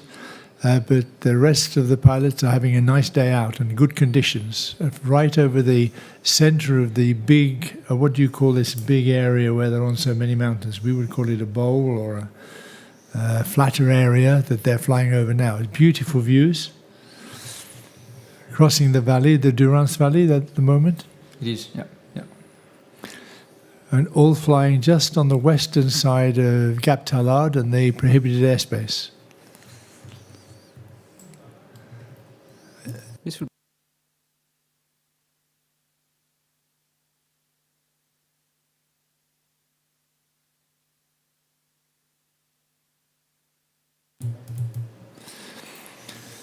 So the next exciting part, Benj, is going to be the final glide.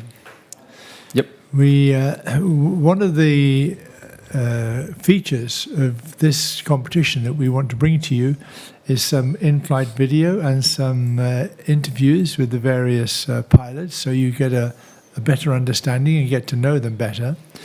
But there's always in Grand Prix that build up to the moment of the final glide. It's a competition which can be won and lost on being good at that last part of the flight. And the pilots will work really hard to be in a good position towards the end of the flight. If this were now a real competition day, we would see quite a lot of difference in the way they fly, because everybody wants to be the top of the thermal that gives them the altitude. And they're probably only one climb, they're probably only one thermal now from getting the altitude to make the final glide. Yeah, I think we are exactly in this. We would call it money time in basketball sport, like something like this, because you can feel that now they are all again together, and they are trying to find the last good thermals to get the great altitude to reach the last turn point and go back home.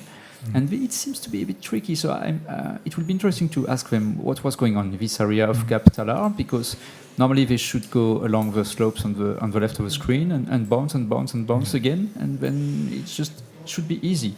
But today they have to climb and wait here with Catherine Zenner in the best position for now, 2,300 meters, and all climbing together with all the pack now, Philippe Depechy, Gintas Tsube from Lithuania. So they are all again together, and they want to desperately to climb, get altitude before going to the next one. 2D. Okay, we're going to shut down the 2D for a moment. No, the 2D. Put 2D. Put 3D. 2D over there, and reload. Okay, we're going to just put the 2D on the screen for a few moments while Anke waves his magic wand over the 3D again, and see if we can fix some of the issues that we've discovered during this afternoon. So the 2D is still quite interesting. Sorry? Oh, I was coming here to reload.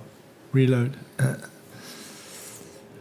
So Ankel is very clever, but we don't always understand what he's doing, but we really hope that he does.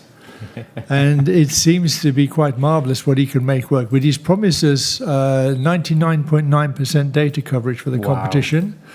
Was it 99.9, Ankel, or you promised us? I heard 99.999. Oh, yeah. Okay, so we'll hold him to that. We don't mind losing some data on the practice day as long as it's problems we can fix for future days. And one of the information we get from the gliders is a combination of the information from their FLARM, but also from the IGC OGN trackers. And the IGC OGN trackers are quite sophisticated. It's a small independent unit that we install into every glider.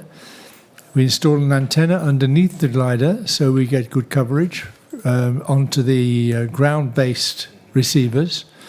And the units will also talk to each other, so they can pick up data one from another, and they pass this data back to us, and we can control the encryption of this data, so we can be sure it's secure, the data, and it's that gives us the images. Of course, once you have the trackers and once you have the antennas and the receiver stations, you don't need to pay for the data, because before in Grand Prix Final, when we were using satellite receivers, the cost of transmitting the data back to the display unit was very, very high. And now we've managed to eliminate that cost, but of course it requires a lot of support here to keep all of the receiver stations working and the tracker systems working. And this tracker unit will also be used from now on in World Championships, because it provides the secure data for showing the race without other pilots being able to use that data tactically, because we can apply a time delay as we control the transfer of the data to the display screen. So we are back on the race on this third leg, sorry, to 10.3 called the cab, and there was a moment where all of a pack of gliders with Catherine Zenne, I think, leading, was climbing, so losing a bit of time, but climbing, getting more energy, altitude, and they have to go a bit north, which was a bit unexpected from what we thought about. So we went through Seus, which is a slope which is just south of Pic de Bure. And Pic de Bure is the right corner, right top corner of your screen, the white mountain. It's really high. They will not go there. It's too off from the leg. But yeah, they had to go to the north. It would be really interesting to have some interview of them to understand what was going on in this area. Yeah, it could just be that it's a nice route today, that it's not necessarily the optimum route, but it's a nice, safe route. I know that it's a beautiful route to take. You can see just in front of where they're going now, if we look down on it, there's beautiful curved mountain just on the north side of Aspe-sur-Bouche, and they come off this massif that they're flying along now, and they will be heading for this curved area here. So this is Seus here, and they're not using it except Mr. René Vidal, who is here. And they will all go to this, which is called Les Apôtres, and there is the airfield of Aspe-sur-Bouche just there, so they can go really low there. It's a hang gliding sport. They use a lot these slopes to make some start, so it's always working okay when you have a bit of wind coming from this south area. And then they will have to be high enough here to jump to the turn point. And maybe, Benj, you can just mark the airfield at Serres. Also, there's an airfield. Airfield of Serres is here, and airfield of Aspe is here. Yeah, so sometimes you have some pilots outlanding here, which is a bit unexpected because you have two airfields, but the two airfields are really safe for pilots here. And the very comforting thing is that you can fly quite fast along this ridge if you have a good valley breeze, and all the way into the Col de Carbe, knowing that if you were to make a mistake or you have a difficulty with the lift, then you can come back easily, and there's two airfields that you have an option. But I think the tricky part is if you run it low, when you run down to the north of Aspe-sur-Bouche, then you need to be careful not to be on the wrong side of the southwestern slope coming out of the turning point. Because if you're on the wrong side of this, it can be a bit of a disaster, and you have to divert quickly away from it. Yeah, this slope will work okay because of a soft wind like this. But then after the turn point, you have this long slope here, and if the wind is a bit too parallel to the slope like this and not making like this, then it can be a disaster if you are too low and you are lower than the top of a slope. Because when you get to the end, there's nowhere to go. In lift terms, there's a good airfield to land at, but there's not really an obvious place for you to go. Sorry, I made a mistake. The technicians are coming. I said we have to keep Benj away from the mouse. Technicians only. This will come back. Yeah, we'll come back. We could draw some pretty patterns, Benj, while we're waiting. The magic pen. Our technical team are very clever. They've shown us the webcam, and we can see now the clouds and how overcast it is in places. And of course, those clouds will dominate the soaring situation, and it won't always be obvious that you should follow the slopes. Sometimes you should follow the lines of convection. And when there is so much cumulus, which is unusual in this area to have so much cumulus. I mean, this is a day in Saint-Aubin they would call a poor day because it's influenced so much by the moisture. And the lift can be very strong under the dark areas, but not necessarily where you would expect to find it. So we are seeing an empty airfield at the moment, waiting for the first people to come back. And we're looking towards the northeast here. And the good thing is the tops of the cloud aren't really growing, so it's not going to turn into showers and into heavy rain, but we should stay clear all day for the route home for the final glide. This is the route out of Saint-Aubin from the Pilon going to the north. And this is where a lot of the people who've ever flown here will remember their first way they learn into the mountains is along this route. Of course, whilst we're holding the Grand Prix, there is also flying at the National Centre. And maybe, Benji, tell us a little bit about the National Centre at Saint-Aubin. Yeah, Saint-Aubin is a worldwide known airfield place for sailplane pilots because it's a really interesting area. We are in the Durance Valley, and around the airfield of Saint-Aubin, you are just at the cross point between many valleys in different orientation. And so that's why in Saint-Aubin, when you want to fly, you can fly almost every day, because if the wind is blowing from south, you have a solution. If the wind is blowing from east, you have a solution. If the wind is blowing from north, another solution. So a lot of time it's possible to fly even if the weather is not super perfect. And for gliding, normally you need quite a perfect day, but not here. Saint-Aubin is really a miracle for a lot of days, and you can fly a lot of time with no problem. So we still have a small problem, technical problem. But one of the remarkable things about this area is even when the weather's poor, you can still have some fantastic flying. Yeah, this was really funny. Yesterday and the day before, it was really poor conditions based on the information we had from the weather forecast. And we had to make a training day, so we made a training day. And the pilots were amazed about the fact that even if it was really poor condition, it was almost possible to perform the race in a good way. And it was really grey yesterday with some rain coming and overcast, and you can feel, okay, the sun is not making any power on the ground, but yeah, it still makes this kind of small power, and with the help of a bit of wind, it's enough to get enough energy to fly a proper race, an interesting race also for pilots.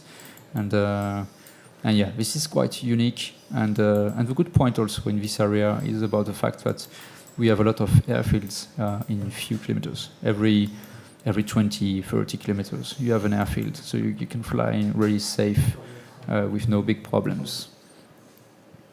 So we are back. Thank you a lot, Sebastian, for my mess. You fixed it. And we are back on the race of this last day of training for this final Grand Prix 10th series. And back with the pilots on the, I would say, the last turn point. We have still a turn point, which is much more control point, close to Sisterhood after Col de Cabre. But and they're coming up to the point where they should be able to start the run home, and they're high enough. It looks to me like they're high enough that they'll be able to make pretty much a straight glide from the turning point. Uli Schwenk, 25, is the one who will reach the turn point normally. And Uli is a German pilot with a lot of experience. He knows the place. He made the Grand Prix in Sisterhood 9 years ago. I think he finished on the podium third. And so he's a really experienced pilot. And when we talked about before the start of a race with Brian, energy, you can see on the right side of the screen, energy in altitude. The more we have altitude with the sailplane, the furthest we can fly. And we talked about a bit below 2,000 meters should be okay to go back. It depends on the strength of the south wind, but 1,900 meters would normally be okay. But if there's quite a lot of south breeze in the valley, as they get lower, the breeze might get stronger.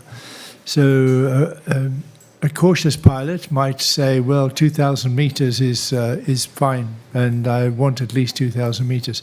But of course, if there's good cumulus and good energy after this point, they may well be able to run that energy coming back along the tops of the hills on the western side of the Durance Valley. And we know that sometimes you can get quite a nice convergence setting up along that line. But of course, the problem then is finding your way out of that without being too high, that you wasted a lot of time that you then can't get down. Yeah, sometimes it's an easy ride, like with this kind of convergence between the wind, which is blown by the valley, the main valley of Buech and Durance, and the wind which is coming from the west, and this makes this kind of confluent wind, which makes a great line of energy. But today you can see that we are with Uli Schwenk in the Ventus 25, and As you can see on the bottom left of the screen, you have 3 information. Altitude is 1,800, the ground speed is 120, but the very interesting information is about the vario. Vario is vertical speed, and you can see that he's not climbing at all. He's struggling to get some altitude. Yeah, he is, and it's not working too well along there. Maybe we can put the total energy on sometime soon, but although we have a small technical problem with that, if we lost data when they went round a turning point, it doesn't give us very accurate information. We'll try to fix that for tomorrow. And Uli's still on the way in. We've lost Thilo for a while, but I think he's crossed the valley. And Werner is doing quite well. He's got a good altitude and with Thomas, and they should be able to run directly into the turning point from there.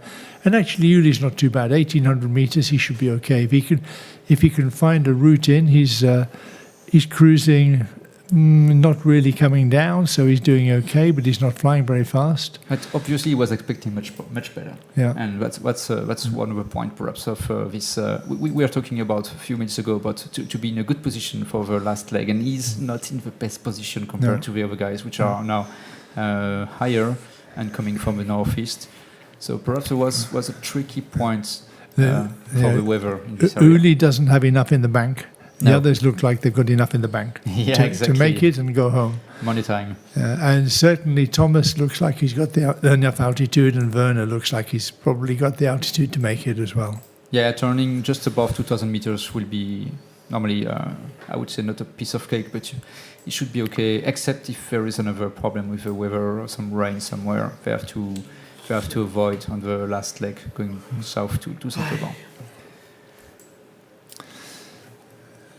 So we have to be a bit patient now for this third turn point, which is a bit more tricky than expected. So looking beyond the turning point, not where we're going in the race, but looking at the valley beyond, is the valley of the D.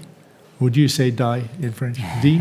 D, yeah. D Valley. D. It's well known for what we call the claret. Yeah, I was just going to say that. They make this beautiful rosé fizzy wine called the Claret de D. It's really good. It's really special. Yeah.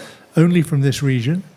And it's a very rich agricultural valley with some excellent vineyards, but they don't make the conventional wines that you buy from elsewhere. And it's a very good route to take if you drive to Saint-Auban and pick up a few bottles of Claret de D to enjoy with your barbecue. Yeah, it's a typical Provence style, even if it's a bit west of what we call really Provence, this D area. And you can enjoy. There is a nice airfield in the Diwa area, which is called Aubenasson, and I know that a lot of aeroclubs from flatland area from France, they are going to Aubenasson to enjoy a great time there. So it's really nice to. And Catherine seems to be picking a good route in. She's sticking right on the tops. She's going to come over the top to the south. It'll be to the north with the orientation as it is, and then run down into the turning point. On the west side of that mountain, you get a very good breeze up out of the valley of the D. She's turned along it now, and running along that turning point, she may well be able to run all the way into the turning point and gain some energy while she's going in. Whereas I can see that where Uli came up, he's not in such a good position to benefit from that. He's not very high now, 1,600 meters. He needs to find something. He needs to find a route home that gives him some energy. Yeah, Uli will in the 25, which is disappeared because of poor data. He is 1,600, and I think he will just follow the slope going south and expecting to find one spot with energy at one time along this slope, which is the good idea at the end. And he's really safe because there is the airfield of Serre just south. It's no problem for landing if he feels a bit lower than expected. And the best position for now is Philippe de Péchy, 1,800, which is a bit shy from the altitude we are thinking about. It's a bit too low. If there's a strong south wind in the valley, then he might not quite have enough altitude, but he might be okay. But wind means also perhaps energy on the next slopes. So it's a plus and minus. They will have some headwind, so it's much more difficult to come back. But also this wind will help them to find some nice line of energies and bubbles they can use. But for now they are following along this slope, and waiting for something to happen. And what will happen? And the fun thing is they're all together. Yep. They're again, back and together again. And now the race is simply the highest.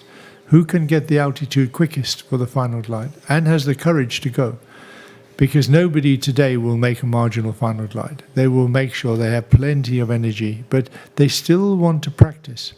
So they want to see what it looks like on this final glide back to Saint-Aubin from the correct altitude. They won't want to be too high because it's not good training to take an extra 400 meters or something in order to be sure, because then you feel even less confident on the real competition day. So we are going to see now somebody find the lift that they need. Echo Juliet seems to be starting to turn. He's 1,800 meters. If he gets, just 2 meters would be good to bring him back up to maybe 1,900 or 2,000. When you check the data at the bottom of the screen, it's difficult. I think they are really struggling with a lot of moisture and no sun at all in this area. That's why they are all heading now to the east again. So they are not following at all the straight line to go back to south, because I think there are big difficulties with too much shade in this area. So perhaps we will have to make a big detour to the east. A big detour out into the middle of the area towards the Durance with a Crête de Sel in the center. Yeah. This is the area that we saw incredibly exciting race between Didier Haus and Sebastian Kawa on the last day of the competition of the world final in Sistron. And they made all of this part of the flight below 1,200 meters, just almost on the ground. It was really quite incredible how they managed to do it. So the idea was to follow this thing, because we think then you have some small hills here and also here, and with expected wind coming from the south, it was the idea to use all these hills. But you can see that all the gliders are going now back to the east, and perhaps we will have to use again the area where they are coming from the second turn point of Le Vernet. And Brian was talking about Crête de Sel and Aujour. This is the area where during the final in Sisteron they had to fly super low, going to this area to the west to make some turn points. So it was really exciting. And today we think that there is a big shade here, a lot of cumulus, too much moisture, and so there is no energy at all, no heating on the ground, and that's why they are fleeing to the east. And also it's a practice day, so nobody's taking any risk. They may be thinking, Catherine, for example, may be thinking, maybe I've got the altitude, but why take a risk? Let's stay with my friends. Let's all go home together. Let's make sure we come to the opening ceremony, and let's not try to push a final glide and find one little spot that other people don't find. This will be interesting to follow 120 on the bottom right of the screen. So René Vidal, because perhaps in Chile, in the Andes, perhaps it's a way, even if it's grey, to follow the ridges and go back home. But it seems it's going back to the pack to the east. René will not want to try anything really strange today. The problem with only having 2 or 3 days of preparation, if you try something and it doesn't work, you don't have a second chance to try the alternative to see if it does work. And what we know from flying in this area is that when you have plenty of cumulus, plenty of cloud, it's very unpredictable. You no longer have to think mountains, you have to think valley breeze, where the wind's going, and also where the lines of energy will be in relation to the cloud shadow. And that's fantastic for us, because we know that the pilots are faced with a completely different problem, and local knowledge is no longer quite so important. It's much more important to read the sky and read the energy. And as you said, it's all about being the highest at a good position for the final glide, and perhaps at one point of a race when it's becoming really, really difficult, you have to manage the race. You have to think about management, risk management. I have to be the highest. I have to be the highest. I have to stay with the others. But just being the highest would be enough. That's right. And if I can't be the highest, then I must be one of the highest. I must try to get the competition in the last climb is quite intense. To really be focused on getting the maximum energy out of the thermal to get to the top as quickly as possible. Of course, you have to do this whilst you're taking great care not to compromise your position with another pilot, because you cannot push other people out of the thermal. They're all very close together. If we zoom in on the thermal now, if we have a very close look at the thermal, and from above, you'll see that everybody is flying pretty much together there. And we can see from the lines that there is a little bit of vertical separation, but we have at least 4 or 5 that are almost at the same altitude, following each other around the thermal. And they're slowly coming up. It's not very strong. It's 1 meter, 1.5 meter maybe. Which is really weak for the area. Well, Rennie is the lowest at 0.5 meter, so maybe it's stronger near the top. Maybe we look at, for example, Werner. Maybe Werner's got a better rate of climb, or Philippe. And you see, Werner's he's only got 0.8 of a meter. Philippe, 0.3, so they're struggling. Yeah, struggling. They're struggling to make sure they've got the altitude to come home. So the scoring you can see on the right part of the screen, it's all about altitude, but we can expect that the highest will be the first to reach the airfield. So for now it's Catherine Zenner, 2,031 meters, followed by Philippe de Péchy from France, 2,000 meters, and then Werner Hamann from Austria.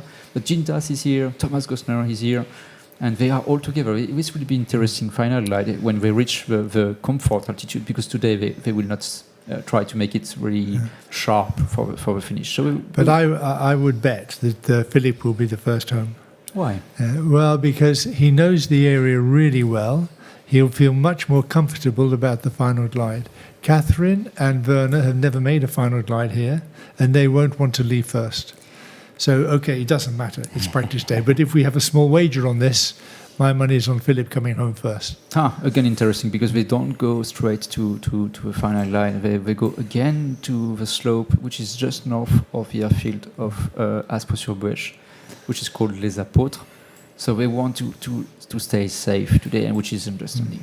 Yeah, it's quite understandable. And also, we know that there's much less cloud in the center of the valley and over the Crête du Sel. And so if they come back that way, they're going to come back with a better chance of cumulus and much more secure to make the final glide. It will be interesting to ask them if they talk to each other, because you know that they have a safety frequency radio, and it's mandatory they stay on this frequency. So perhaps they just, hey guys, today is not very interesting, and we just want to be at the opening ceremony tonight. So let's go to the east, to the sun, enjoy, and go back home. We will see. We'll ask them. We'll ask them tonight, but also our expectation of this being a really quick race. And back home in 1.5 to 1 hour 40 is probably a little bit optimistic now, Benj. Maybe we should have been a bit more cautious about that with this very moist air mass. Yeah, but if they feel comfortable with altitude, I think in a few minutes, then it will be a 20-25 minutes final glide and it's finished. But for now, they are looking for, I think, much more sun to the east. So we're flying along Les Apôtres, just north of Aspres-sur-Bouèche. And you can see that it's not at all the straight route, because the next turn point is on the top right side of the screen, and it's close to Sisterhood city, where the valley is really closed. But for now, the pilots are heading east, really east. So it's not at all the straight point to the next turn point.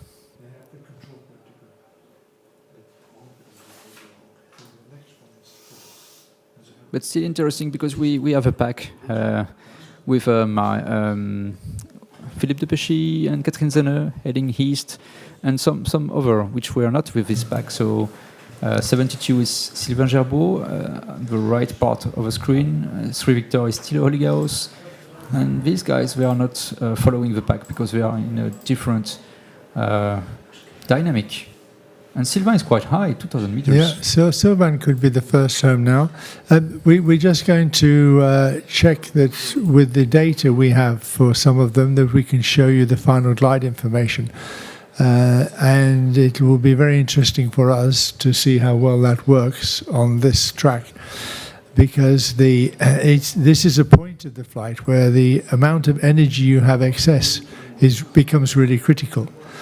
And we want to be able to show you during the competition who is actually got the most energy available in each of these in this situation. And Sylvain was always there, but we didn't get good data from him, so we missed him. But he looks like he's just going direct now. Yeah, he's just coming home. Yeah, but he will be happy to take the final glide exactly as you should in the contest. He won't particularly feel nervous about having a big excess. Definitely, yeah. They want to feel the heat of being a bit too low, a bit too sharp, and because it's the last day to test this, and then to be confident the next day because it's a real day in the same situation. So it is interesting. And Mario in India, he's doing okay. He's with the group, and looks like he's probably. Oh, well, he's come back, so I missed him altogether. Yeah, he's already home. Yeah, Mario is enjoying the flight 2,000 meters south of the airfield and making some more exploration. He completely stopped the race. He's probably run out of GoPro data. And we have quite a nice little group together with Catherine and Werner. Philippe Depechy. It could be that they want to make an experiment. Yeah. To see how it feels to come back down the middle of the valley using the hills on the way home. It seems they go to the east to Pic de Bure, perhaps, if there is some sun there. Oh, it's a long way. Yeah, it is a long way. It's a long way off. Yeah, they're going a long way to the east now. Okay, we will get some. So it's experimental today. So we are really sorry, but it's important. So now on the right side of the screen, you have information about what we call the energy of a glider. And the number you can see is on the top of the screen for Bostian and Prix is minus 400 and something meters. So this is the energy is missing to reach the final line. Yeah. And so they are just a bit short of enough energy to be able to reach the final line. But we will see. We have some tricks to do because we had a cut during the race. And maybe whilst you're doing that, we look at this little group here and see what's happening with those. Thilo's given up the task. Thilo didn't take the third turning point and he's turned for home. Well, that's understandable. Nobody needs to prove anything today, only that they've got common sense and that they come home in good shape. So we updated the data for the missing altitude for the pilots, and you can see that Sylvain Gerbeau is now on the top, just missing 200 meters. Yeah, he's doing well. Yeah. And it gives us the opportunity to check that the parameters that are set into the program are correct for the final glide, because we're not sure at the moment exactly how it's going to work. But after 1 or 2 days, we'll see whether it's optimistic or pessimistic for the final glide. And that'll give us an opportunity to tune it a little more, so that we have data that's much more relevant. But Sylvain definitely shows that he's much nearer to a final glide than Catherine and Philippe. And if our data is set for, we think, about 1 in 35 or something like that, it means that actually Sylvain's above the height, but it's set for him flying at maybe 200 kilometers, 180 kilometers an hour, and he's actually only flying at 130. So he's feeling conservative. He's flying really quite slowly, and he wants to come onto that glide path that will get him home for sure. Yeah, for now it's not going. It's not really optimistic thing, because you can see the evolution. The number is interesting, but also the evolution of the number. And Sylvain was short of 200 meters, and now he's short of 240 meters, 238 precisely.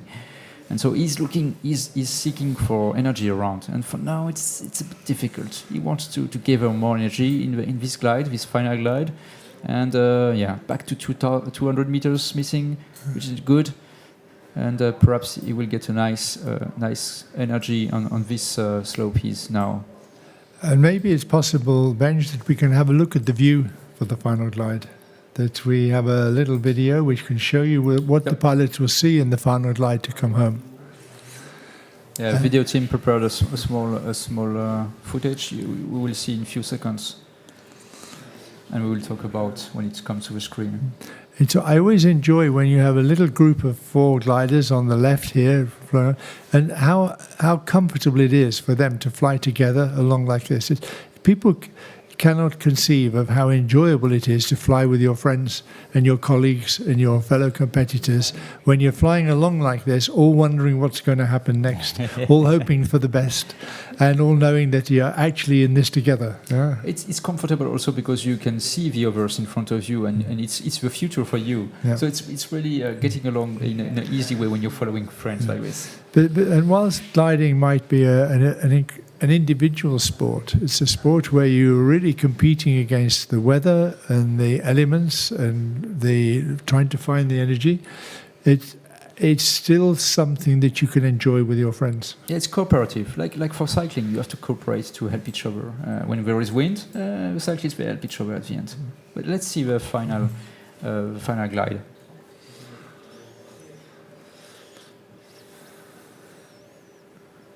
Oh, this is the fast no. So we want the fast sud.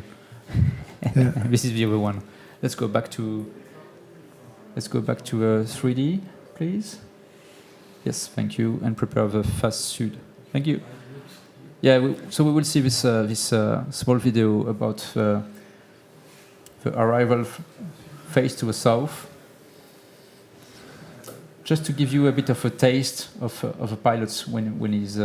So Sylvain's only short of 140 meters now. It's good. So Good trend. He's still flying close, slowly. Yeah. Here okay. This is Sisterhood city. You can see in the bottom right of the screen, and this will be one of the control points. They have to go to the highways, and then they will fly along these big fields, which are really easy to land. And then this is the final view they will have. Okay, this is the airfield, and they will cross the finish line on the airfield. But yes, go back to the 3D, and Sylvain is just 140 meters short of energy. And if we look along the line, it's okay, that's along the line they take now. There'll be a convergence here. 3 Victor is Thilo. He didn't take the turning point, he decided to come home. But Whiskey Golf and Thomas, which is Werner Hammer and Thomas and Catherine, are having a nice time together. They will have a story to tell each other tonight. It's always fun because you just shared your great experience with other people, and it's such fun to talk to them about it and to share the thoughts that you were having at that time. Yeah, if we focus a bit on Sylvain, which is in the middle of the screen, we have poor data, but he will be in not such a good point now, because in front of him, going to the next turn point, is just a valley, a big white valley. There is nothing he can rely on except, okay, now he's along what we call, I don't know anymore. I will have to train again on my map. But anyway, it's a nice slope, and he hopes to find a thermal there on the south part of the slope. But if he is not finding anything, this will be difficult to reach the next turn point. He's not got any spare here. Maybe he's beginning to be happy he's got an engine as well that he can deploy if it gets too difficult. So the slope is Saint-Genis. It's getting back. Saint-Genis, Saint-Genis, yes. It's this typical round thing you can see on the screen. And perhaps the pack on the left of the screen, they made a big detour, but in a safe way. They've done it. Maybe they've done it the right way, but they're still short of altitude. But they have much more solutions. Yeah, they have the option to go even further to the east to join the ridges on the east side. And so Thilo's going now. This ridge here, and then there is a long ridge here they can also follow before going to the control point here. Yeah. For Sylvain, he has nothing. He has to go. He has to fly this way or this way, quite far away. So he will be low. This will be difficult. But Sylvain's not somebody who worries too much. He's got a lot of courage. No. And he'll be just seeing what happens. He said, okay, so what? It's practice day. Yeah. Just let me see if I can make this. If I don't, well, I just use the engine to go home. And he will consider that to be a good experience. He'll say that was a practice day well spent, because I now know that I can't make it from 100 meters below. Yeah. It's just missing 120 meters. So it's just a question of finding a small lift. And then taking a bit of time, 2 minutes, 3 minutes. And he's still flying very slowly, but he's not flying in good air. No. He's flying in bad air all the way. So it must be going up somewhere. So maybe Thilo can see where it's going up, and he's heading into that zone. Golf Tango is also heading for that same ridge. Of course, Thomas will remember from flying in Sistron how those lower ridges worked near to Sistron, which you can use after launching, and you can explore a little bit that area when you're flying from Sistron. And now we can see that Catherine's climbing. Bravo Kilo, Catherine, on the bottom left of the screen, they have found a thermal. And they are reaching, you can see on the top right of the screen, they are reaching the critical altitude they are looking for. 1.5 meters a second. Huh? Good. They are just missing 70 meters, counting down 60 meters. They'll take at least 100 meters more than they need, I'm sure. Today, because in this situation, they won't. And Philippe is there, so... Together, yeah. Is Philippe going to win my wager? We'll see. I'm not sure, but he knows the area really well, Philippe. And he's confident in his glider. He's flown it plenty. And he'll feel really comfortable about the decision he makes. It's always a plus and a minus to know too much the area. Sometimes you are making always the same thing. So you get really black or white and 0 or 1, and that's it. And you have to be sometimes a bit more open-minded. So you have to find this balance between, okay, I do always the same, or I'm open-minded and I do something a bit different. But yes, experience is a big plus. Yeah. And Whiskey Golf, they missed that.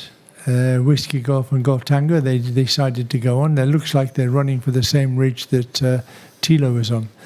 Maybe if we put one of our labels at the bottom onto Whiskey Golf or Golf Tango, we can see we can make the comparison between the two and see if they stop to climb.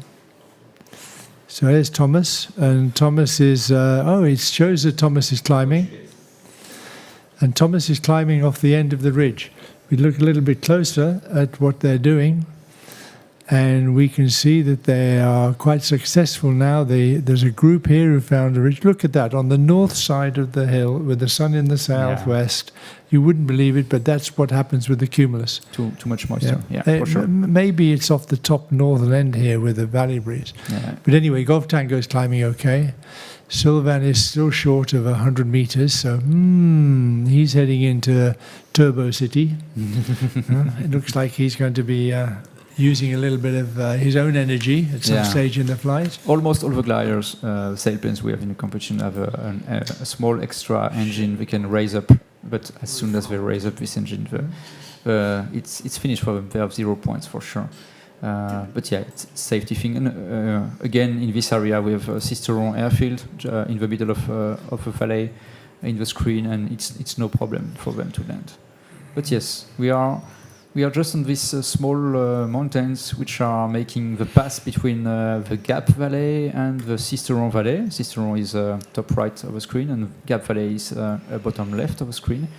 And yeah, they made this big detour to get some energy. This was quite the same area they get the last thermals before going to the turn point to the northwest to Col de Cabre. So they knew it was perhaps the only way to get enough energy. So we have Tango Lima there, Louis. He's coming back. He's coming back because he has seen that the best opportunity for him is to climb back where the others climbed. And maybe he's going to climb somewhere here before he carries on. Yeah, this is difficult, yeah. And Bravo Kilo has enough altitude now. And maybe Thomas is going to be first time because Philippe is still a little short of his energy. So we are talking about management of a risk when the weather is becoming tricky and difficult like this. And you could feel that from watching the screen, but it's easy. Okay, I just need to stay the highest possible. But no, because you have to take a decision. Okay, do I keep the pace with this guy or this glider? Who will be the highest with me at the end? You don't know. A lot of opportunities and too much at the end. So it's difficult to make the decision. But it's perfect spectator racing, this, because instead of all being 2,400 meters at the turning point and coming home at 200 kilometers an hour, we can see that they are struggling. And they're having to make really serious detours and decisions about the best way that they can tackle this problem coming home.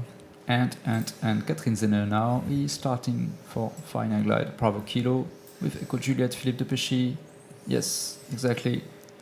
And on the left we have Whiskey Golf, so Werner Amann and Thomas Gosnot, Golf Tango, also going for last glide. Thilo's climbed right up over on there. He can't really be 3,000 meters, but he must. It's missing energy. Oh, sorry, yes, it's the energy. yeah. So he's missed the turning point. Yeah, I'm looking at the wrong title. He's off of the race for now. Yeah, but yeah, Final Glide.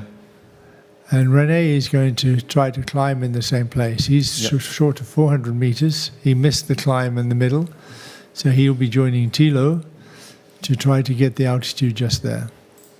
The reason Thilo's height is so high is because he hasn't grounded the turning point. So it shows that he needs that altitude to go round the turning point and then come back. So it's irrelevant information for the moment.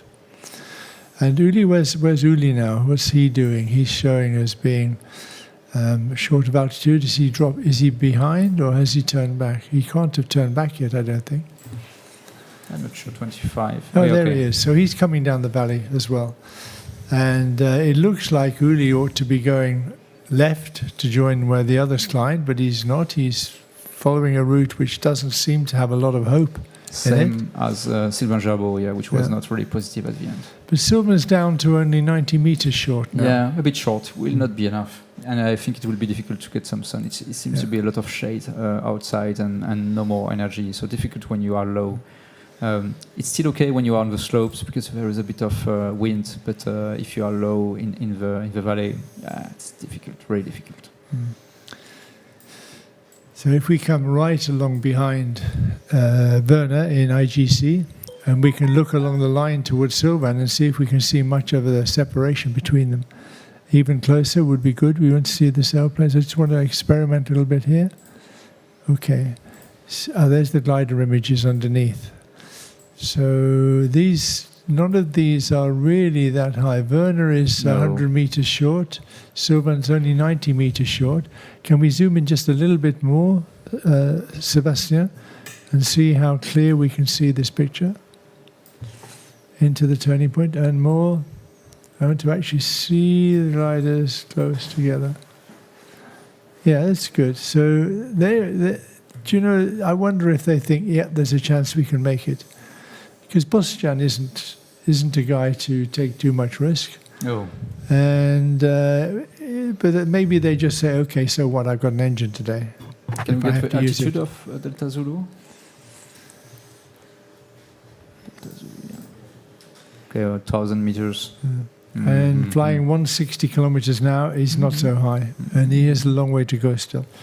Because even when they take the control point, they still have to make 14 kilometers, and they have to the control point, they have 20 kilometers.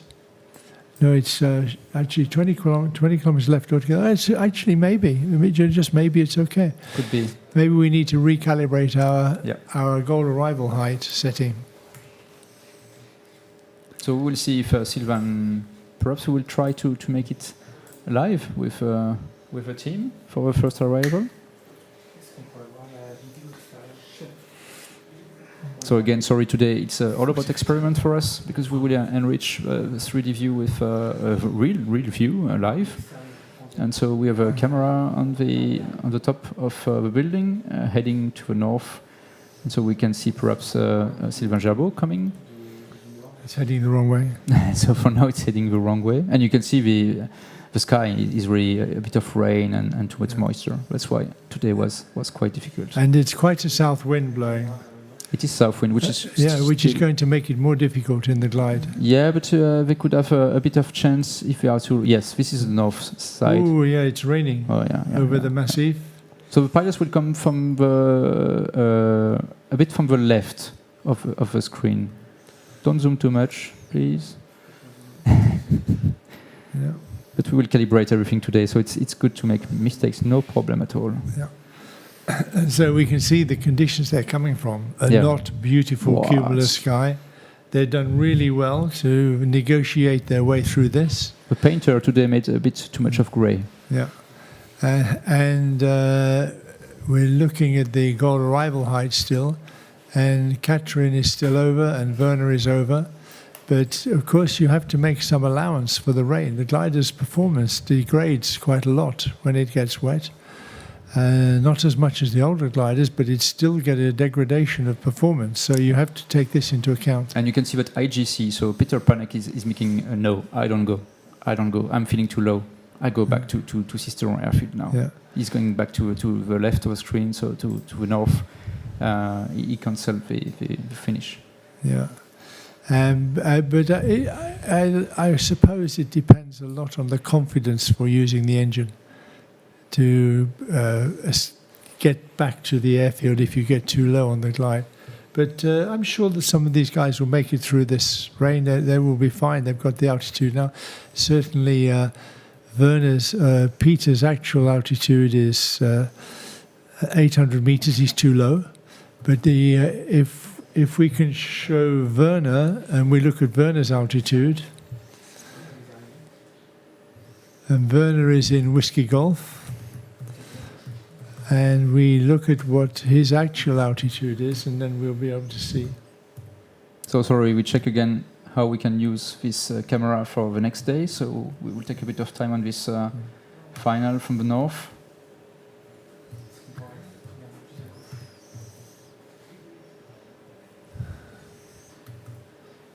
So yeah, it's the last day of training for this final Series 10 of the Grand Prix. Yeah, and there's, I think this is Sylvain Gerbeau. You can see on the screen coming. Yes.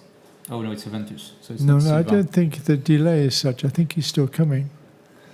What's the height of? Could we put the height of Whiskey Golf and Sylvain? So I think it's Mario because he cancelled the race. Mario turned back early. So he went back home. He's won. He's finishing. He's landing, but he didn't complete the. So Mario Kisling from Germany, India, but not completing the task. Just enjoying the day for this last race, training race before tomorrow, real day. So Sylvain's still got 800 meters. And he's still coming. Yeah, but we lost his signal for quite a while. But he's quite low. We shouldn't really lose his signal so close to the airfield, but I think we can fix that tomorrow. Yeah, we have a solution. And Whiskey Golf, he's got 1,100 meters, and he's coming up to the control point.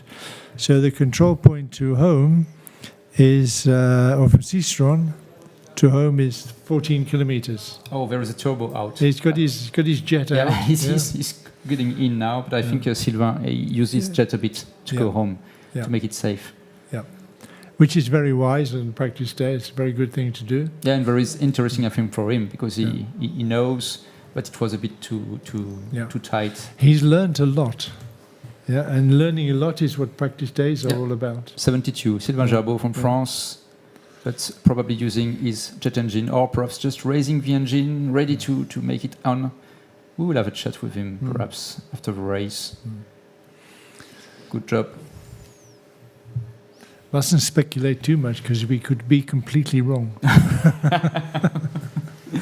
So I promise that tomorrow we have let's have a good look at the group now with Werner and see what's happening with Werner and his little group here together. 3 victories, not so high and behind them, but go right down in behind Golf Tango maybe, and we'll watch them come home. Yeah, we go to Port Data because we have a small problem with a receptor on the airfield, so it will be fixed for tomorrow, and we will enjoy start and finish much more. But today we'll make a trick to use the camera to get all the finals. So Whiskey Golf, Werner Amann, great job. Yeah, he's done a good job there. He's got the altitude to come home. And I think you will not have to use the engine, so it's good. Well, we're not sure that. Well, if he put his engine out, that's still it's too late. It's done. But we could see that he was very short.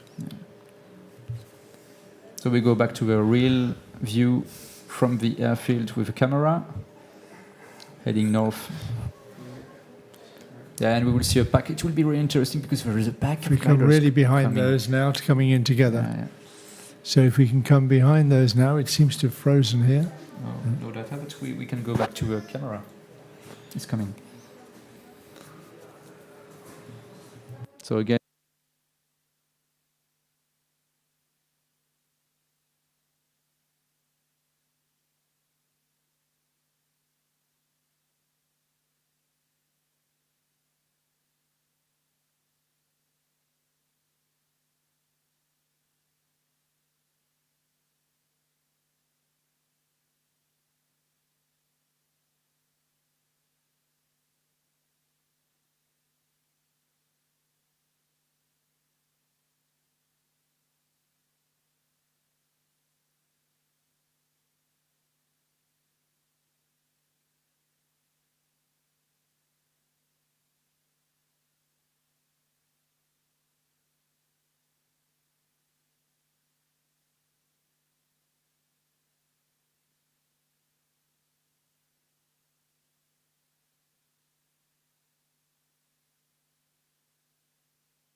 I let you close.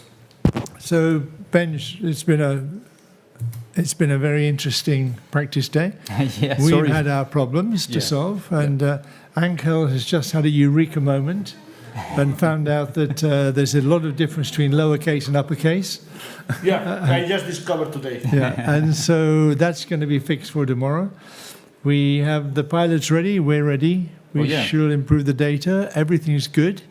We shall make a very short highlights of today, but we won't necessarily publish that on all of our channels, just for our own practice. But we will be ready tomorrow. We'll be ready tomorrow at 13:30. We will start, and we'll be live transmission from here in Saint-Aubin for the first competition day of the 10th World Gliding Championship. The race was quite interesting because we had hopefully several showers. Be able to bring you the briefing live, and then all of the live action during the afternoon. So join us tomorrow, and we look forward to being with you and entertaining you for the afternoon on the first race day on Sunday. I don't know. Thanks for being around. Maybe. Bye-bye. After the Col de Cabre, I choose a different route, I think, because I went along the Aspre to the right, to the east, and along the Gache, so all the way along the ridges. And I think they have just climbed in the lift and just went straight. I think it was possible to win this task, but I was a little bit too careful. I'm pretty sure you're a very good place, and you might have won it actually. Why? India was first. I think India was first. I think he did not flew it. Ah, he didn't? Maybe. We will see. But I took several unnecessary turns because I was not sure if this ridge will work or not. So going straight would be about maybe even 5 minutes faster. So it was possible to go faster around, just around the valley. So good training, good practice, and ready for tomorrow. Could you tell us a bit more about your glider? I see it climbs perfectly. It's very nice in climbing. This is the Alexander Schleicher, the newest one from Schleicher factory. This is next to SG29. They have reduced the wing area. I am afraid a little bit about it because for the Grand Prix we have the rule that we need 48 kilos per square meter. If you have a smaller wing, you're lighter. So that's why maybe sometimes the old gliders for the Grand Prix like JS1 will be the best choice. But we will see. As now, this glider climbs beautifully. It turns very narrow. I could see that I had an advantage over, for example, Brava Kilo because she was flying with me more of the time. And trying a different route, she was always above, but then in the climb I was catching. So you're confident for next week? I'm not so sure because I didn't have any chance to try it against other gliders. So I have a bad experience with light gliders. It was already in Italy where we had the Grand Prix, and with the SG29 against JS1 we had no chance. We will see how it performs this time. Let's see. Thank you, Sebastian. I think this is a nice footage because I have a clean canopy. Ooh. So the pictures should be nice. Super, thank you.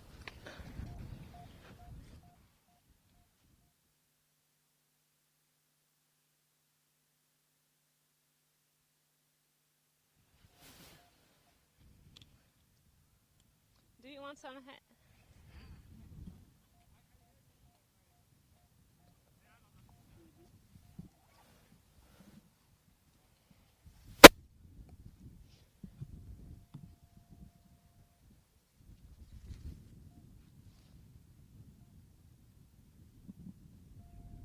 Oui, je suis là, tu m'entends?